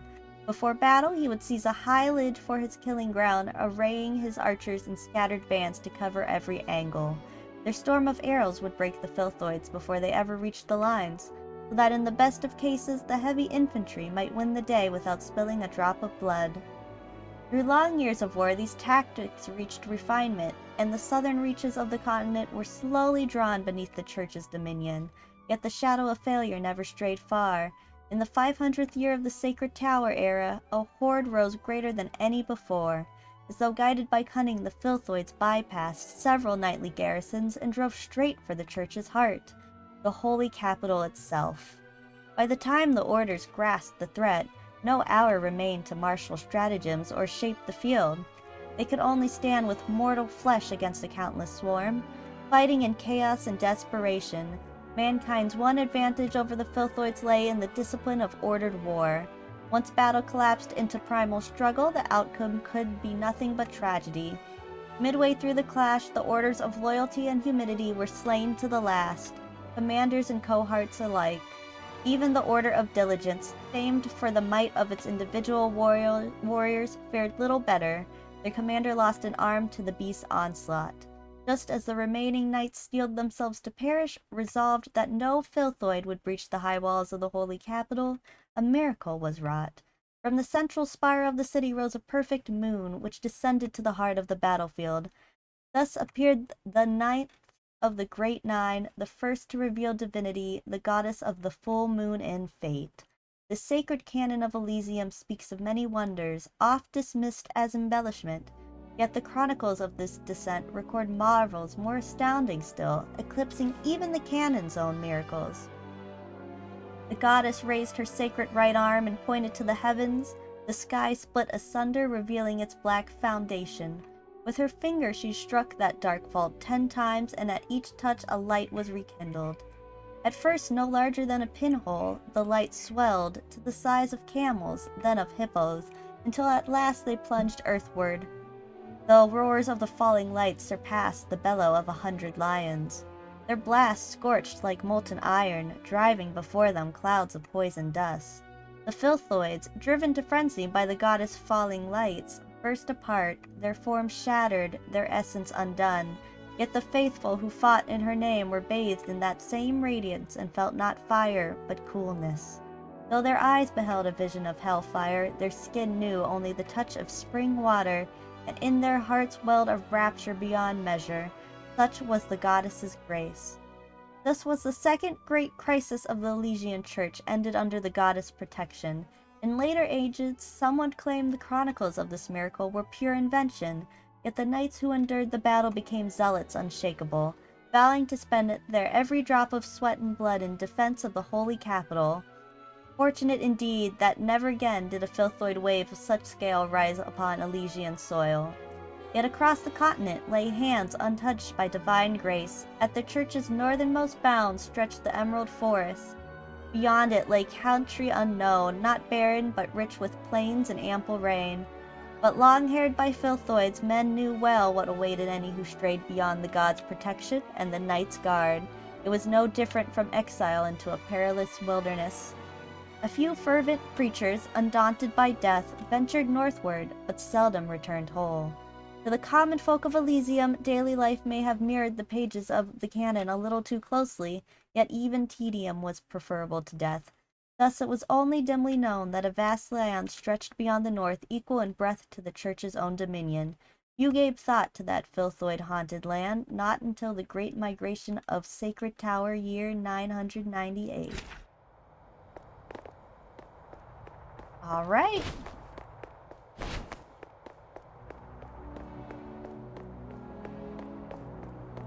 We're learning a little more about the Elysian Church.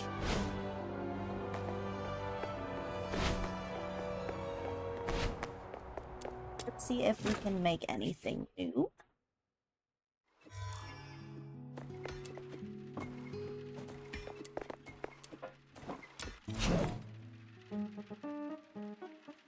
Alright, what do we got Have you here? come across any treasures lately? Show me, and I might forge a truly extraordinary weapon out of it! Yum yum cheats. We need gold sand. I would like some gold sand. Phew! Here you go! The forging went smoothly this time. Why not? What do you think?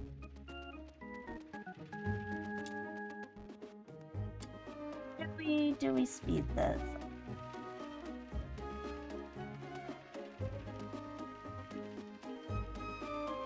Got any forging plans, kiddo? Hee hee! My hammer is eager to unleash its might.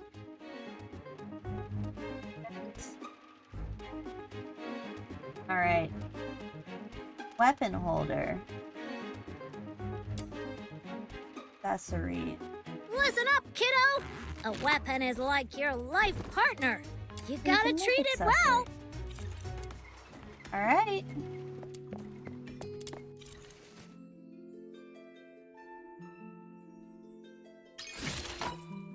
Ah, the character skins.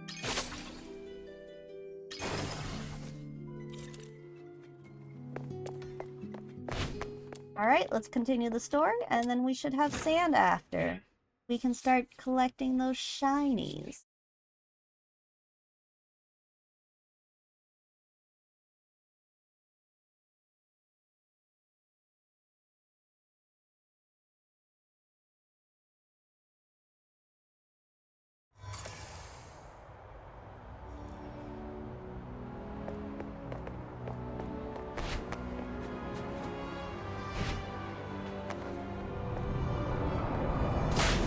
Oh, can pop them. Tools without spirits.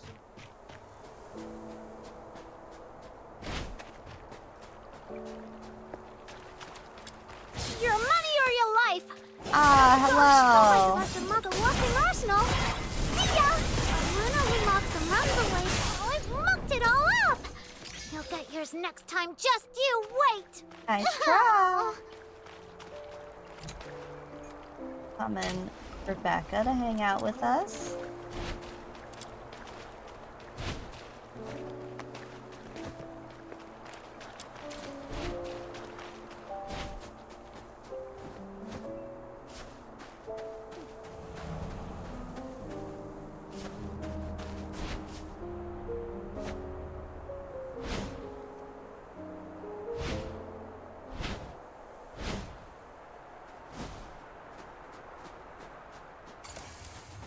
Hello?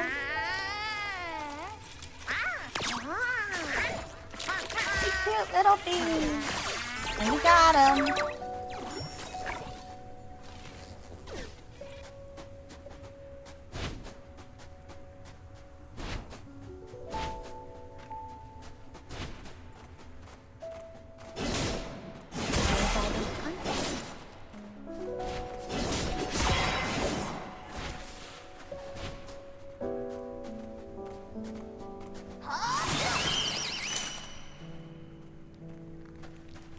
There's a chest up there.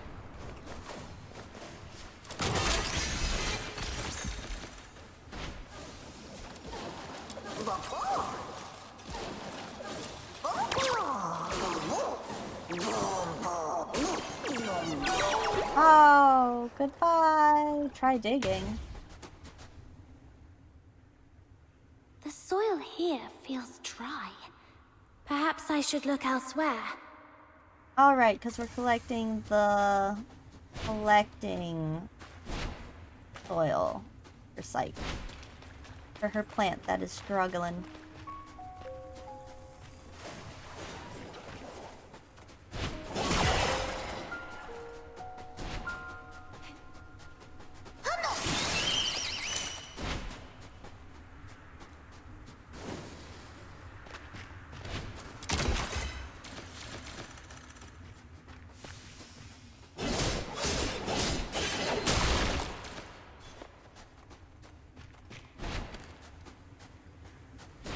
There's a pet up there. Like...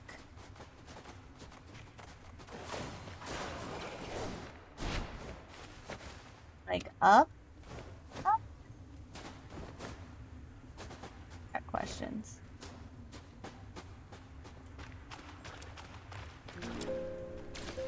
How do I get up there?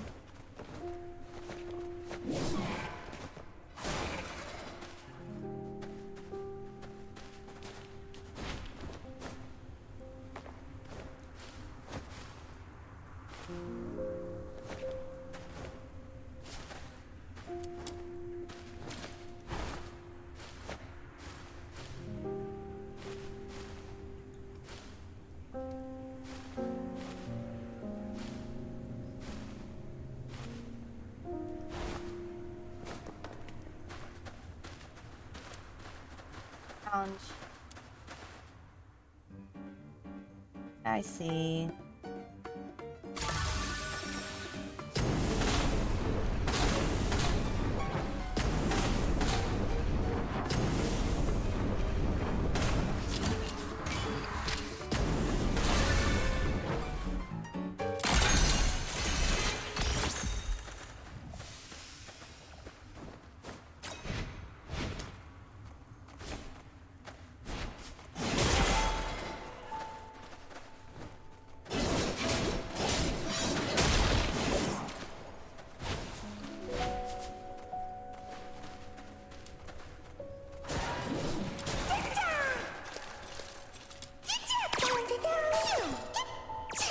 Also looks like a Pokemon. Oh, didn't make it.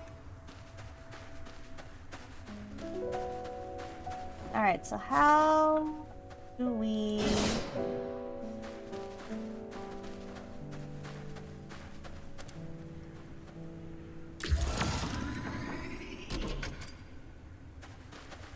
How does this puzzle work?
find.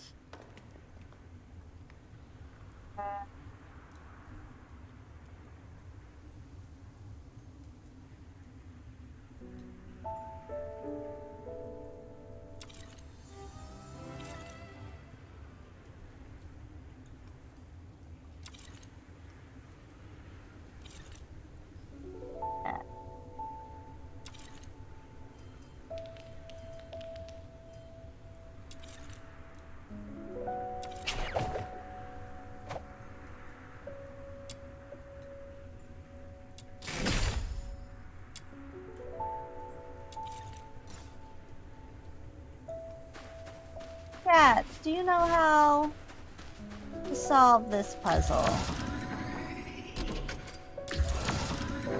Because I feel like they should be bouncing off the light.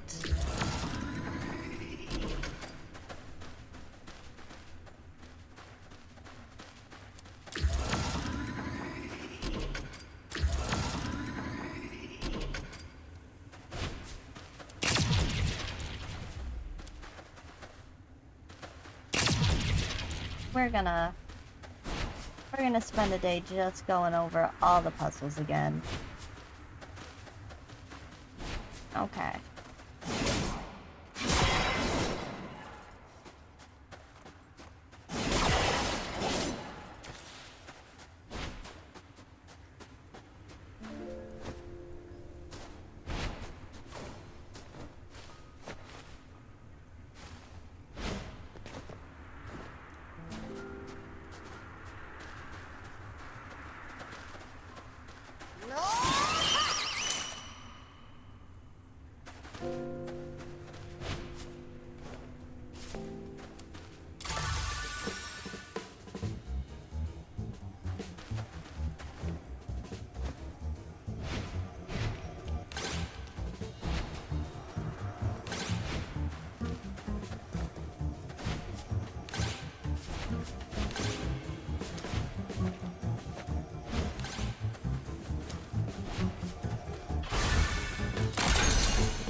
Aw, didn't make it.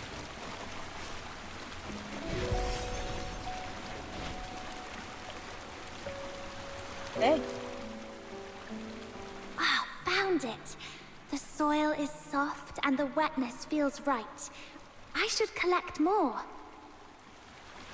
Okay, this should be enough. Time to head back and bring it to Psyche. Oh. Not there.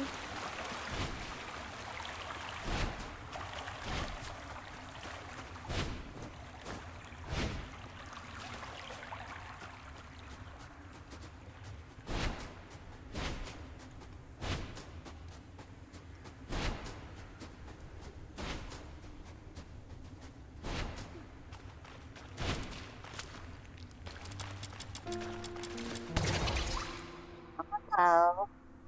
Flowers are so kind, they always make people smile. Do you think they whisper little secrets to them when we're not looking? Your money or your life! Gosh, Thomas has another walking arsenal! See ya! Lulu. I've mucked it all up! You'll get yours next time, just you wait! Lulu. Honey, I don't know why you keep trying. We could. In retrospect, teleport.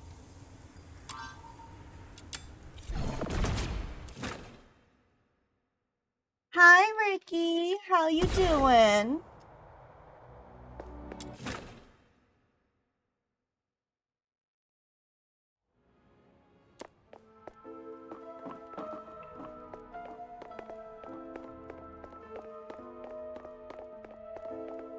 The children are still suffering here. Psyche, here's the soil from that cave.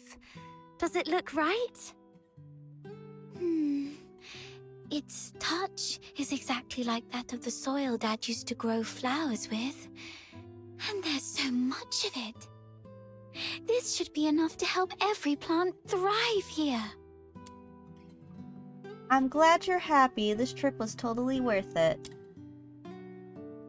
Psyche is lost in happiness as she feels the soil in her hand. You suddenly remember the flower, the one that Psyche gave you. You take out the flower and it rests peacefully on your palm. Though much time has passed since you received it, its petals remain immaculate. Oh, it's that flower I gave you. And you've been carrying it around all this time. Of course, it's a precious gift. You love these flowers, don't you? Is it okay for you to pluck one from the plant and give it away? I was not when I was little. Have you seen freshly cut flowers sold at the florist? I never liked that practice. It always made me feel sorry for the flowers. Flowers, stems, and leaves all belong to the same plant, yet people cut the flowers to admire their beauty, leaving them to wilt and die alone.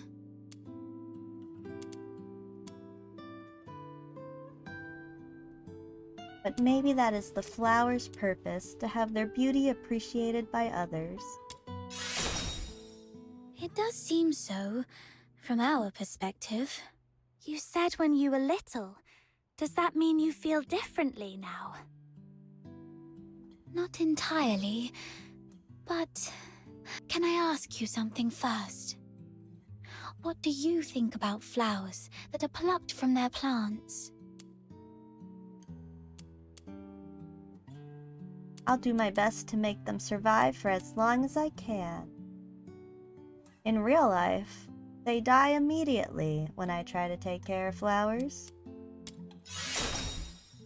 I'm glad I gave you the flower. I knew you'd take good care of it.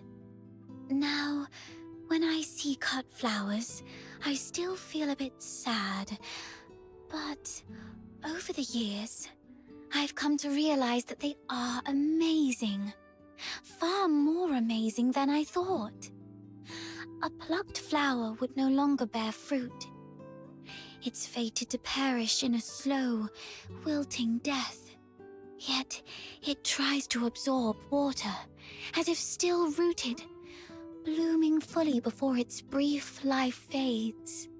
I no longer pity them. I'm impressed by them.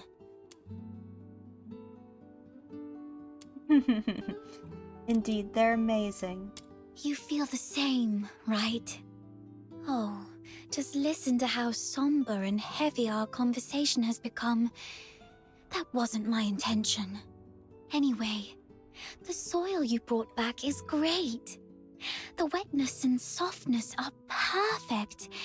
You might have a real knack for gardening. You're welcome, and if you ever need more, just let me know. You are such a wonderful person.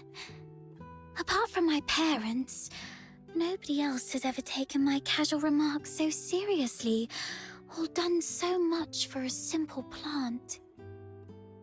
Please, take this as a token of my appreciation. It's not much, but I hope you'll accept it. Do come back and admire these flowers when they bloom once more. Will do, Psyche.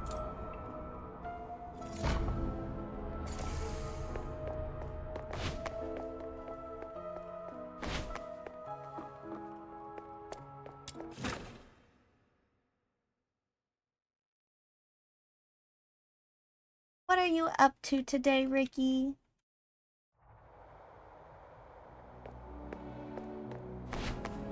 Who are we meeting outside? Finally! There's Outsider. Oh! Hi, Snow. You're such a pest outsider. making me stand watch here. This Demon King's great talents are meant for leading hunts, not keeping tabs on that gloomy man. That's because you have a special gift for acting by stealth, Your Majesty. Look at us. All big and clumsy, we'd be spotted by Henrik in no time. Smart of you to have recognized my greatness. Wait, that's just a roundabout way of calling me short. No, not at all. You're the tallest and mightiest. The towering Ice Lake gates were practically built for you. Shh, he's coming out. Right on 8 o'clock. If he ever changes careers again, he could offer time-telling services in the town square. Stick to the original plan. Snow and I will tail Henrik, and Outsider, you sneak into Henrik's office through the chimney. We'll meet up at your doorstep afterwards. Got it. All right.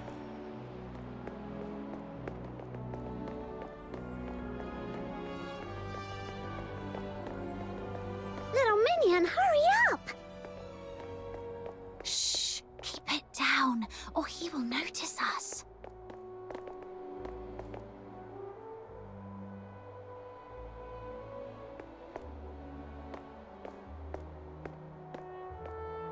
Ugh, what's taking him so long?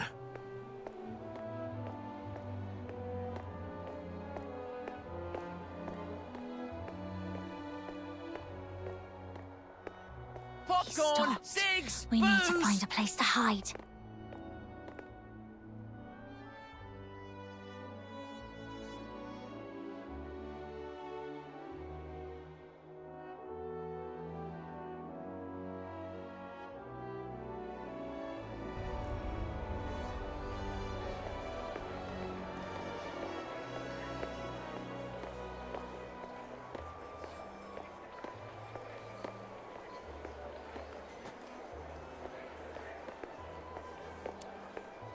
Oh, I've got an idea.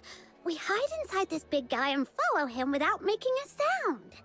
Then tell me how you're planning to sneak inside without the soldiers noticing. Oh, look! Henrik's leaving!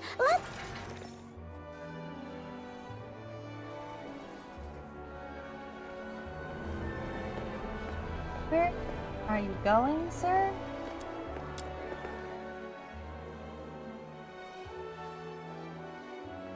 Not the time. Read this.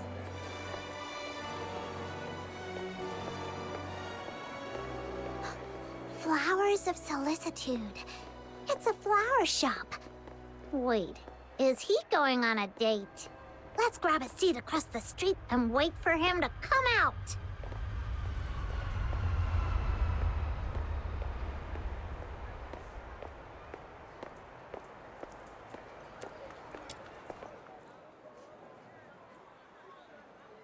Pale blue canister labeled Foxicker. This term is visible in a variety of items related to transportation and lighting across the Empire. Henrik stepped into a flower shop. Decided to take a look around. My name is... Minutes later.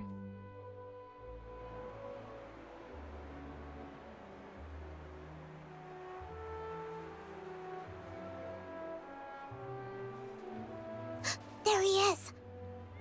Can I get you two something to drink? Oh, we're good. Just, hanging out and enjoying the view.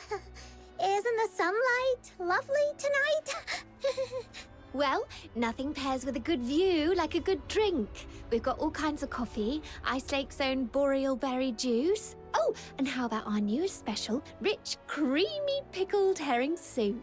That sounds awful. Pickled herring soup? No thanks. No thanks, we've got something.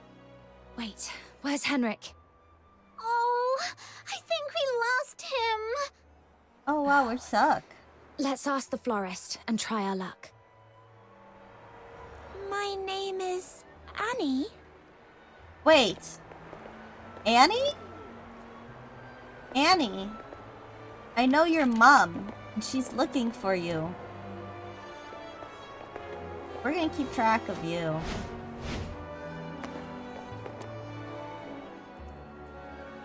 Hello. We found this silver coin. Pretty sure that man just dropped it. We wanted to return it to him. Wait, are you crying? Did that guy say something mean to you? No. It's just some duet pollen in my eyes. Thank you for asking. If you mean the gentleman in white, I believe he's by the pond, northeast of here. Got it. Thank you. Wait, you... Are you talking to me? No. I might have mistaken you for someone else. Sorry. Here, please take this. You are giving me this? For free? That's right. Your eyes sparkle like rubies, perfectly matching this flower. I hope you have a lovely day. Thank you. Then I'll gladly accept it. Whoa, a gift from a stranger? My little minion is way too charming. So sweet. Thank you for the flower. You. I'm gonna try to catch you.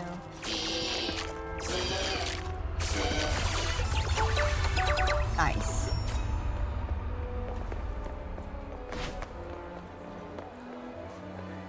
I bet you'd be a vision in our apparel. Ah, pardon me, forgive the sudden interruption. It's just, if my garments had thoughts, they'd be begging to be worn by someone as elegant as you.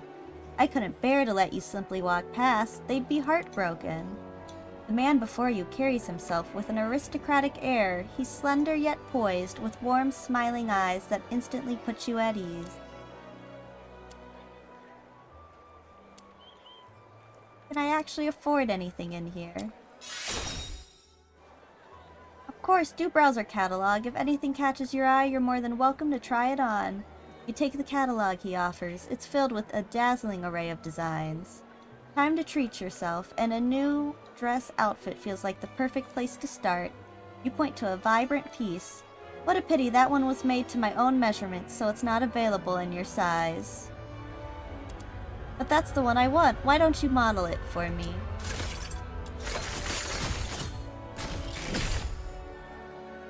Well, if you truly insist, though putting it on now might cause complications. You'll be mistaken for a woman? Precisely, but that's only half of it. The problem isn't being mistaken for a lady, it's what happens as a result. It's rather difficult to put into words. Don't tell me, someone mistook you for a woman and fell for you? Oh, thank heavens you're so sharp. That saves me quite the explanation. However, this devoted gentleman appears to have invented a reality where I have a beautiful younger sister.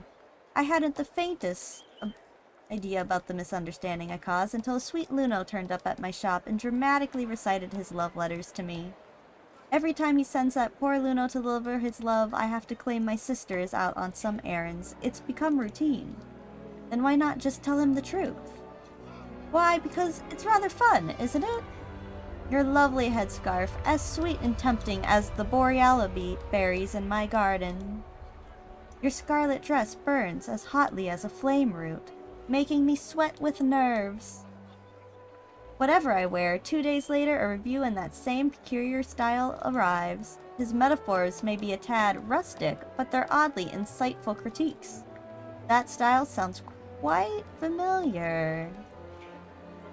You know that poor romantic soul? Then I must ask, do keep this between us. So you're just using him for free design critiques, is that it? What new metaphor will this earnest man dream up for my clothes tomorrow? Honestly, if you were in my shoes, wouldn't you be just as curious?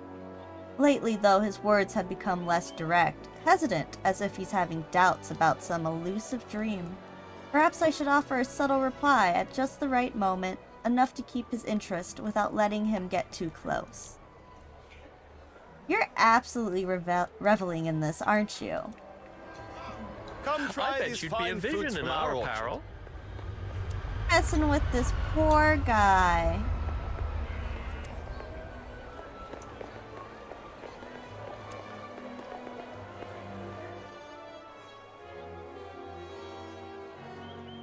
Come try these fine fruits from our orchard, grown with unmatched cultivation techniques.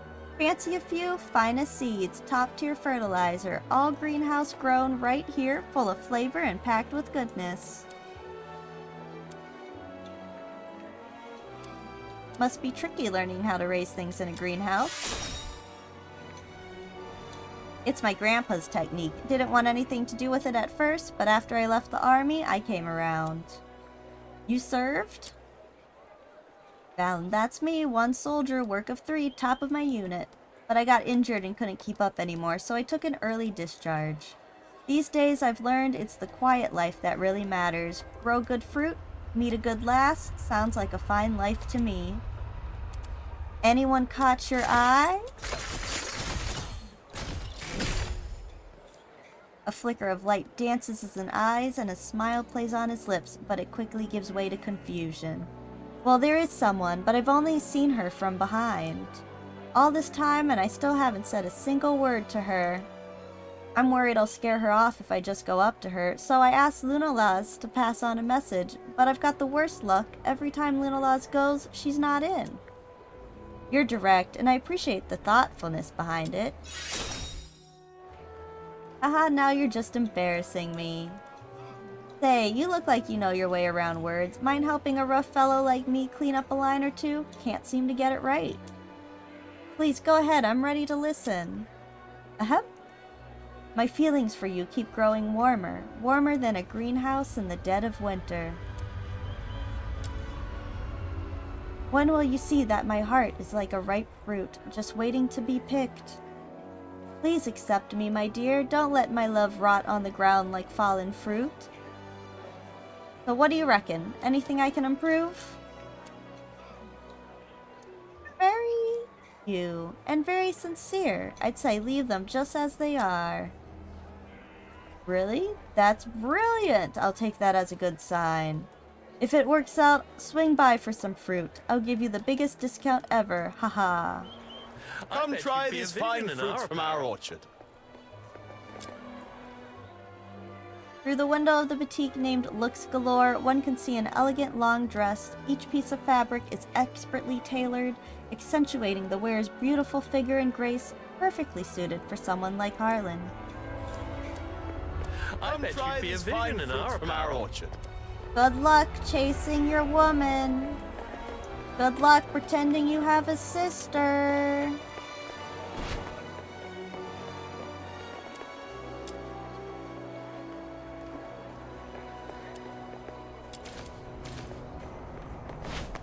Got a lost coin.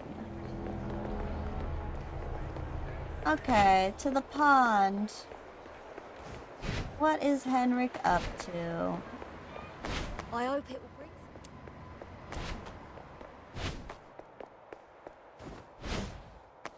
This should be the place.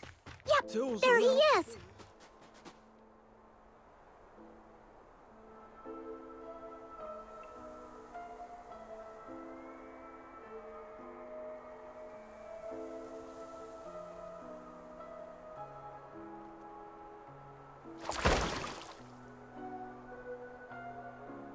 Did you see that?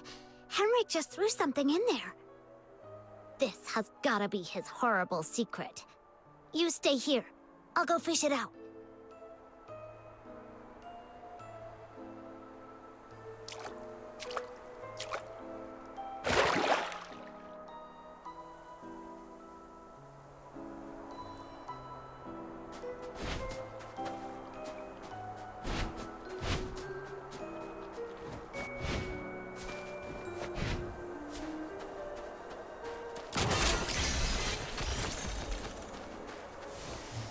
Didn't even wait.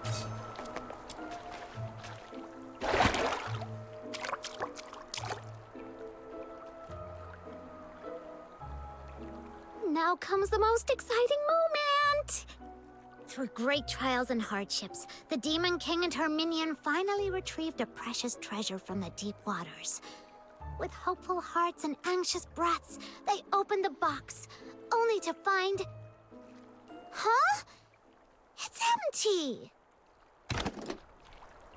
It's an intricately carved box feeling surprisingly heavy in your hands, but as Snow said, it's empty.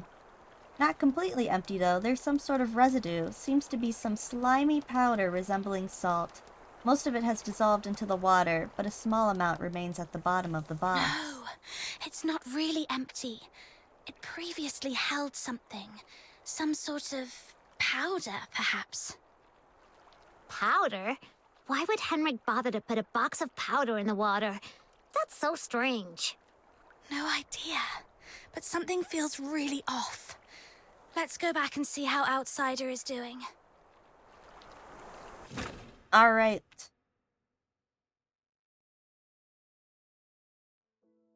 Meanwhile, in the Hypnos house...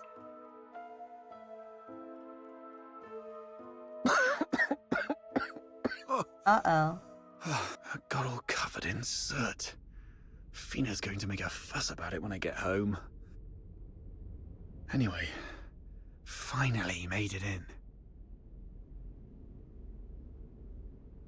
Investigate the stove. The furnace is massive, the fire's long out, but the ashes inside suggest recent usage. A furnace this big?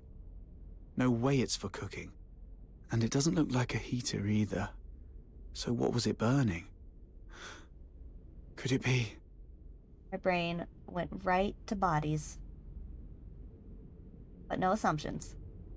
Investigate the log on the cupboard.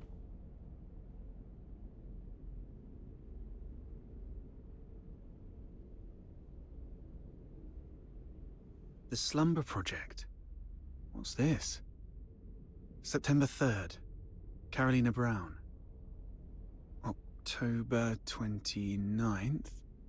Hunt Clark. Hunt?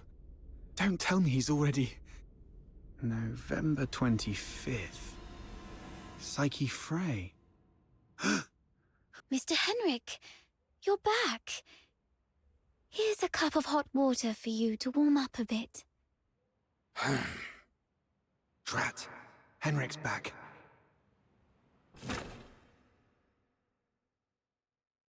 An outsider is trapped there.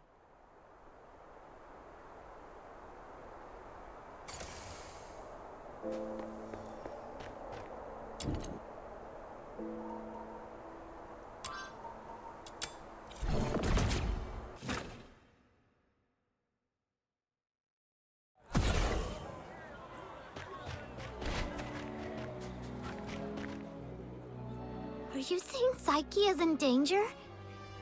Hunt appeared on that list after he went missing. I fear things didn't end well for him. And I'm worried your friend Psyche might be next. Henrik came back at a bad time. If I had just a few more minutes. It's my fault. I wasted too much time with that chimney. Damn it. I knew he was up to no good. What do we do now? Psyche is a good girl. We have to find a way to save her. I'm going to the Hypnos house right now. Don't rush into it. We still have 5 days, so let's go back and get prepared first. No, it's always better to act sooner rather than later to save someone. I can't just... Why would you hit me in the Just stand there, feels? helplessly watching her leave. Right? How did you know? Just a guess. You seem pretty shaken up, tossing all caution and reservation to the wind all of a sudden.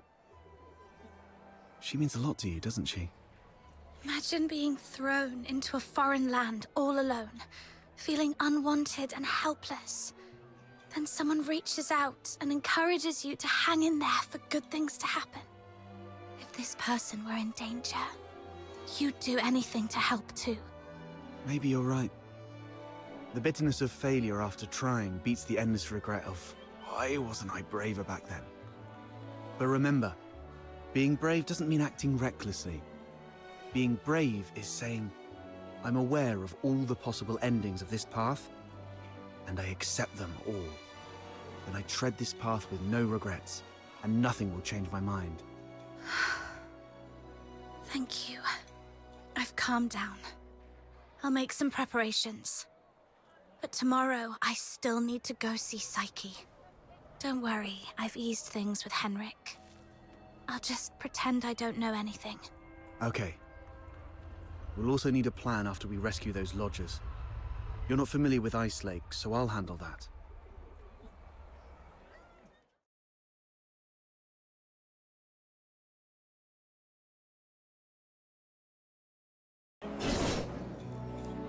All right. How boring.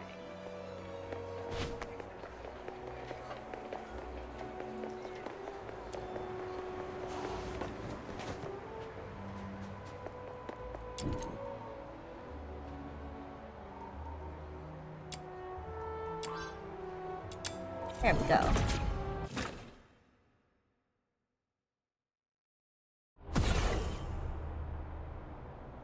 All right.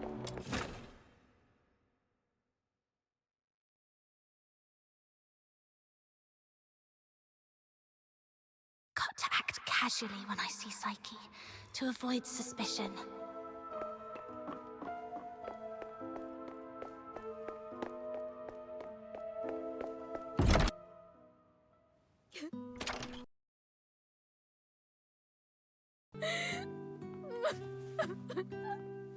Oh no. Psyche, are you crying? Sorry, I just... What happened? I'm sorry. Oh, it's you.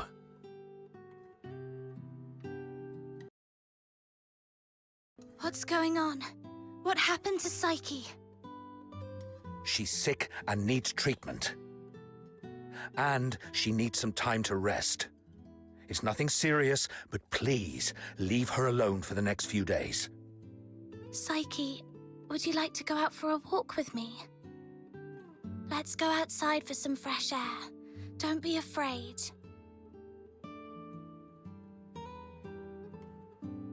I want to go to the Lamenting Lake. Sure, I'll go with you.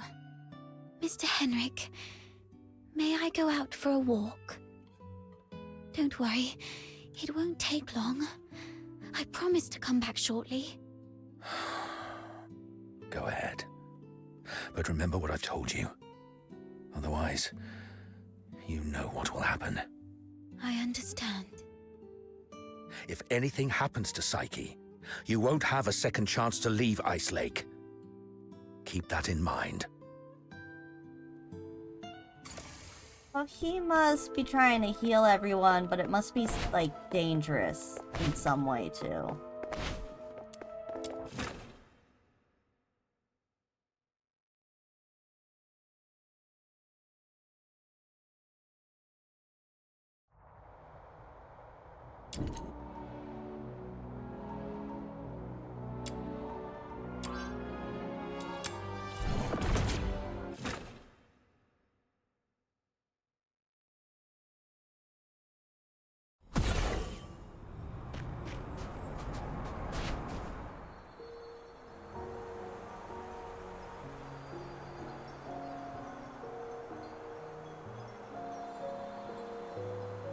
The sun should be setting by now. I wonder if Lamenting Lake looks as beautiful as it always does at this time. Yeah, it's a spectacular view. Would you like to take a walk with me by the lakeside?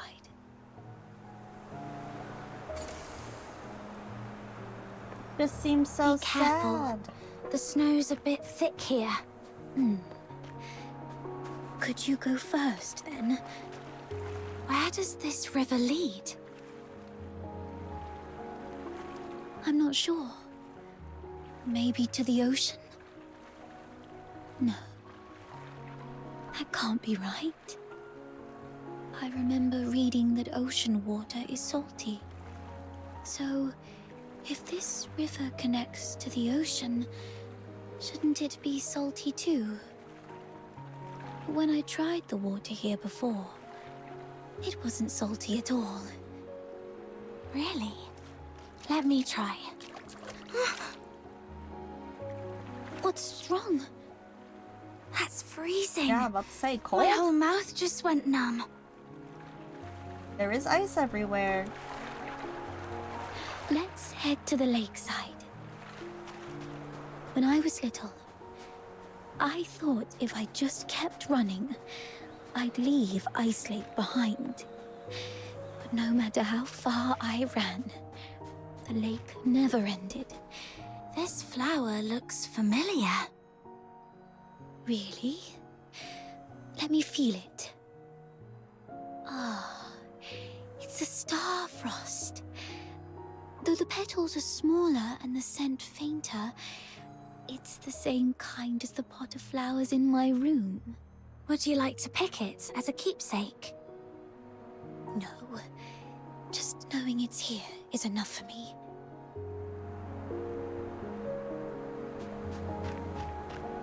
Oh, I can't pick it. What is this illness you have, Psych?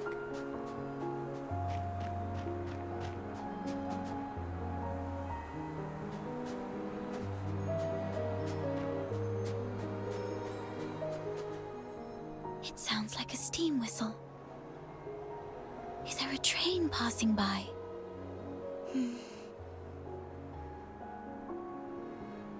Yes. That's nice. Do the passengers have lights on? Are the windows looking pretty and warm, like tiny flames in a fireplace?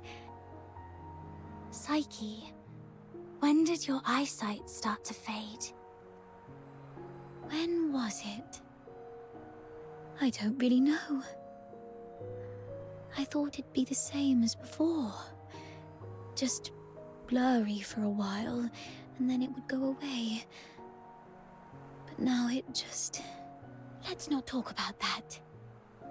There's a place I'd like to visit. Could you come with me? Sure. It's by the Lamenting Lake, near an old tree stump. My dad once took me there when I was little. It's been so long.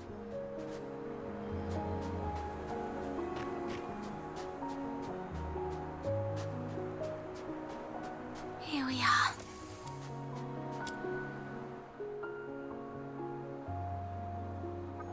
Here you go. Could you open it? This is the camera. It's Old called a Polaroid-looking camera. An amazing treasure. Dad gave it to me when I was 4. That year, he had managed to grow beautiful Lamenting Lake bellflowers.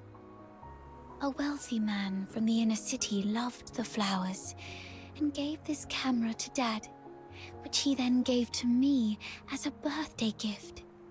But I cherished it too much to actually play with it. I thought, if I buried this precious treasure in the ground, it would sprout many more cameras by harvest time. Then our family would become rich, and my parents wouldn't have to work so hard. So I came here alone and sewed it. I was quite silly back then. When Mum and Dad found out about this later, they didn't get mad at me. Instead, they said, "Let's dig it up on your coming of age as a gift to your future self." It was a sweet idea. Thank you for keeping me company these past days, but I don't have anything valuable to give you. Please, take this camera as a gift from me. But isn't this your treasure? It's too precious for me to accept. I no longer need it because of my eyes. But your journey is still long. Please see the world for me with your eyes. Since we're already here, how about a little stroll around the lake? Listen, Psych, I need you to calm down on the death flags. When I It's was little, not allowed. Dad would sometimes bring me here for walks. Despite the occasional hide and seek with the Filthoids, I always looked forward to coming here because I loved the floating ice and mountains here. And more so, I loved watching the trains roar by. You like trains? Yeah, I'm fascinated by their destination. The South. I've read that it's nothing like Ice Lake. The sun's warmer there, and you get to see seasons change. When spring comes, the ice and snow melt away, and there are flowers everywhere, even in the wilds. I always dreamed that if I could catch a train, I could actually get there. Dad told me it was not a dream we could afford. Because you're Charons? Yes. And also because Mum and Dad are just ordinary gardeners. We were poor and didn't have the means to board that train.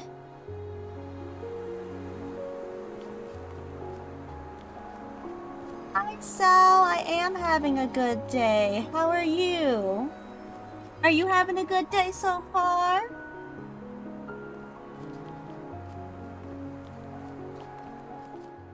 So, the day you showed up at the door of the Hypnos house, I was thrilled. I'd never met anyone outside Ice Lake. I've always secretly wondered what your homeland is like. Have you seen the ocean with your own eyes? Is it as large as 100 lakes put together? If only I could also see it for myself. Look at me. Almost 18 and still daydreaming like a child. Listen, Psyche. It can be more than just a dream. Besides Barry, you were the first one to be so kind to me. I've always wanted to do something for you. There's no one else here, so tell me, have you been under threat? You can trust me, no matter how scary the enemy may be. I'll protect you. I'm a stranger here. I can take you away, just like the day we went to the pit together. Once I find Barry, we can go to my hometown in the south, build little houses by the sea and grow flowers around our homes. When spring comes and the flowers bloom, your eyes will heal. Every day the sun will shine so brightly that you might even find yourself missing Ice Lake's snow. Oh, it might be a slight damper on your dream, but are you scared of bugs? The ones in the south are bigger and noisier. Relatable. Thank you. I'm not under threat. It's just that I just can't leave Ice Lake, no matter what. What do you mean? Sorry, I can't tell you. Let's just say it's my little secret to keep. Could you take another photo of me? And make sure Ice Lake's in the frame. I don't like this city. I hate the ever-present smell of blood in the air, the towering walls, the guards' heavy boots, and the endless whimpers that fill every alleyway. But it's still where I grew up. My one and only home. So, I'd like to take a picture with it. Okay, look over...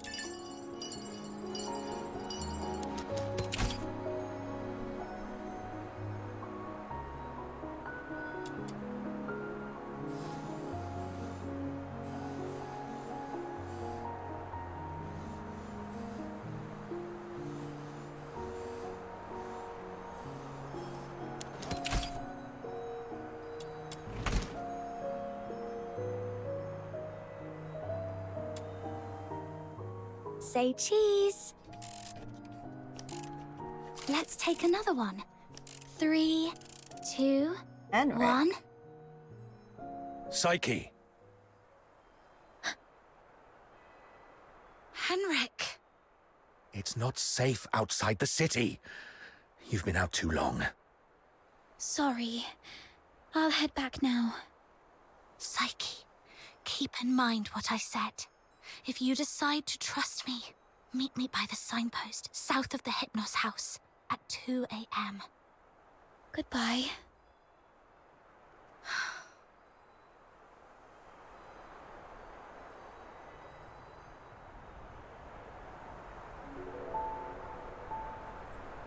Can't leave Ice Lake. What does she mean by that? That guy over there looks familiar. Have I met him before?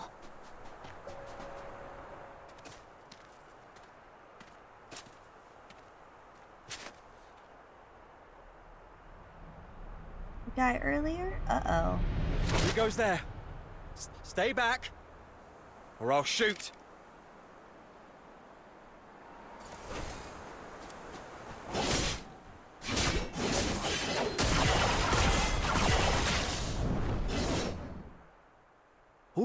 All right, I surrender. But it wasn't me. I swear. It's you? All right, I trust you, Miss Camilla.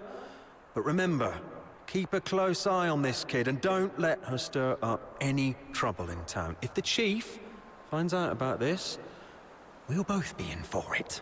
You who didn't want to let me in. Damn, didn't expect to run into you. Do me a favor, miss. Keep this between us, will you? Who is this? All right, here's your money back. I haven't had a decent meal in days, so I got desperate. I'm sorry. Oh, he's in that bag? You executed him. I don't think he deserves this. Well, keep it down. I told you it wasn't me. I was just trying to sneak the body out. My name's Kevin. We've met before. I'm in the outskirts escort. And this poor soul here is Hal, my old neighbor. We've known each other since we were kids. He lost his mother at an early age and had been getting into countless brawls ever since. My family doesn't allow me to interact with Charons, but he was an old friend from when I was a kid, so I'd sometimes help him out. One day he came to me, acting all weird. I thought he'd racked up debts again, or that he came to moan about being hit by his drunkard dad. But to my surprise, he said he was showing signs of deterioration. What exactly is deterioration? As a Charon, you don't know about deterioration. Are you really a native?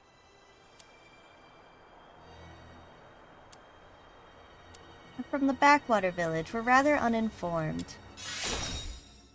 Oh, right. Camilla did mention something about that. Makes sense then. So, deterioration is a peculiar disease that only Charons might suffer from. Once you've got it, there's no cure. You folks usually awaken some kind of power around your teens, but not everyone's that lucky. There are always a few poor wretches who somehow get it wrong and turn into filthoids, but way stronger than the regular filthoids out there. A whole escort might not even be able to take one down. Oh. If a deteriorator appears in the city, the entire neighborhood is doomed. Now you get why most Solars hate Charons, right? They say it's the evil magic running through their veins that brings all this disaster. And the deteriorators, they're seen as the worst of the worst among all Charons. Honestly, I'm not entirely sold on this, but how come such a rare thing had to happen to Hal? About 2 weeks ago, he came to me all in a flap. But what could I do? Harboring a deteriorator is as serious a crime as sheltering a member of the Forsakens. One slip and you're done for. All I could do was give him some food and tell him to sort himself out. Later, I heard he got nabbed for stealing, and when they found out he was a deteriorator, they took him straight to the security bureau. What would happen to him at the security bureau? Like I said, there's no cure for deteriorators, so what else could happen? They get handed over to the escort, and then, well, you know, he pretty much had it coming, but still, we were friends for a few years. I couldn't bear the thought of him lying in a cold morgue, so I sneaked him out. I was going to bury him by Lamenting Lake, right next to his mother. Hold on, I'm curious. What symptoms would appear between the onset of deterioration and its full development? I wouldn't know. But I have heard that some would turn extremely violent. And some poor souls would gradually lose their senses, like going blind or deaf or something, perhaps. This is all just hearsay, though. If you're curious about it, best ask a doctor. But it seems to me you've awakened already successfully. Why do you care? Oh, I got a little dizzy and didn't see the step. Thank you. I suddenly couldn't see clearly back there and ended up startling that monster. I'm so sorry. Psyche, when did your eyesight start to fade? When was it? Could Psyche's sight loss be a symptom of deterioration? Could all the lodgers at the Hypnos house be deteriorators? Sir, I'd like to inquire about someone, and I hope you'll be frank and supportive. See this camera? If you refuse, I might just hand it over to the Security Bureau. They'd surely be interested.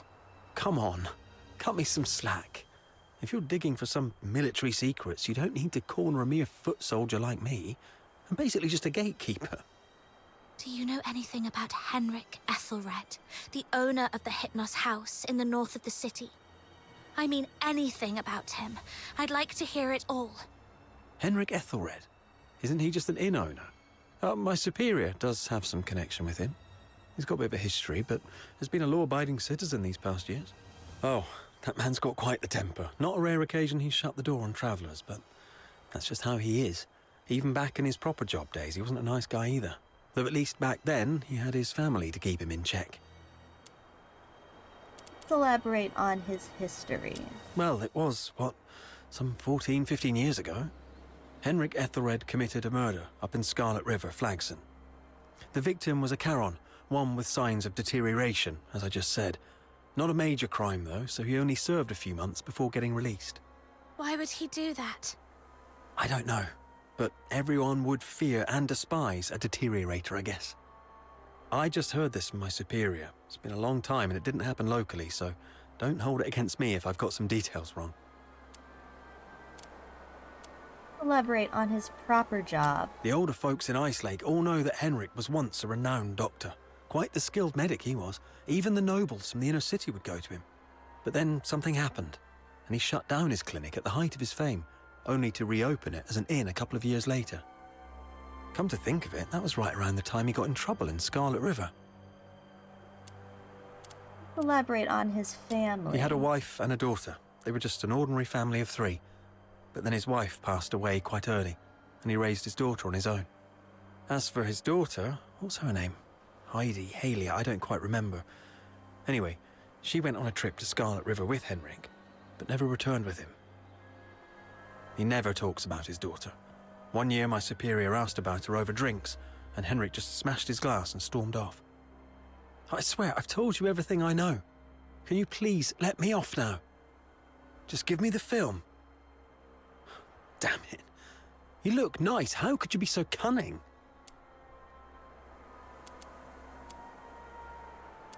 Sorry for earlier. Actually, I was just joking. I didn't really take your picture. Well, take care, sir. Hey, you just gonna leave like that? Where are you going? Oi! You promised not to tell anyone, didn't you? You have to stick to your word.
So I'm guessing his daughter deteriorated.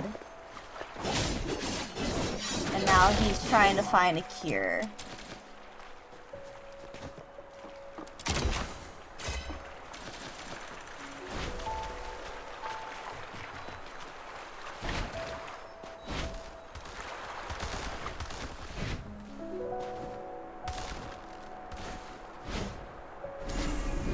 Oh. Okay.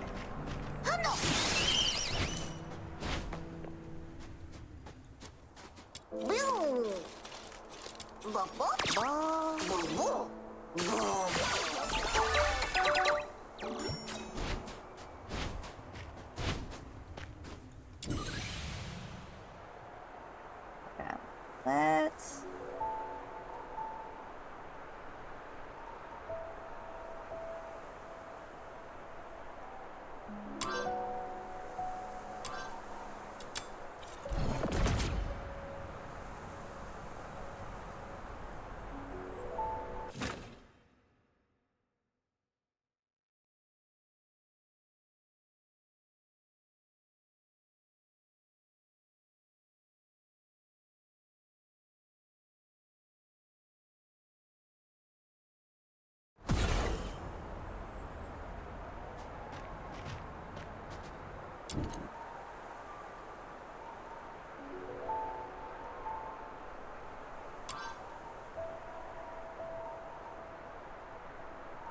go to Sanctuary.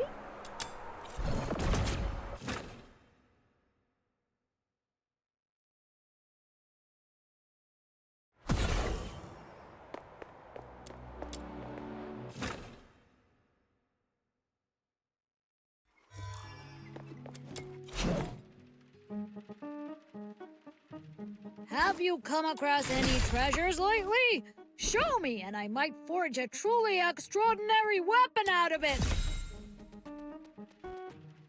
Right, how much sand? Oh, we got the yum yum treats.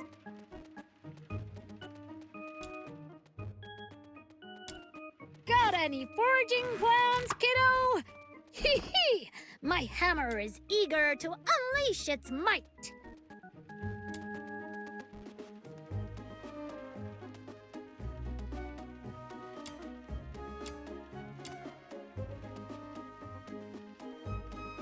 I'm sure it is. Here you go! The forging went smoothly this time. What do you think? Manuals.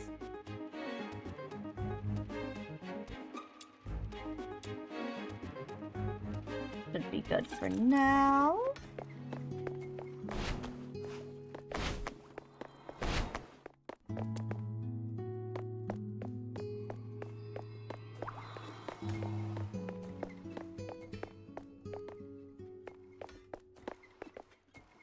Alright, everyone, we are hitting close to 7 my time. So we're gonna go ahead and pause here. I believe we're getting pretty close to the mystery that is Psych. And next time we play, probably a little bit tomorrow, hopefully we can finish this chapter and see what's going on with Hypno's house. Thanks for joining me on this adventure. We are going to catch up with the story this month, and then eventually try co-op, and then we'll see what the next update has in store for us. Alright, everyone. Have a good rest of your night.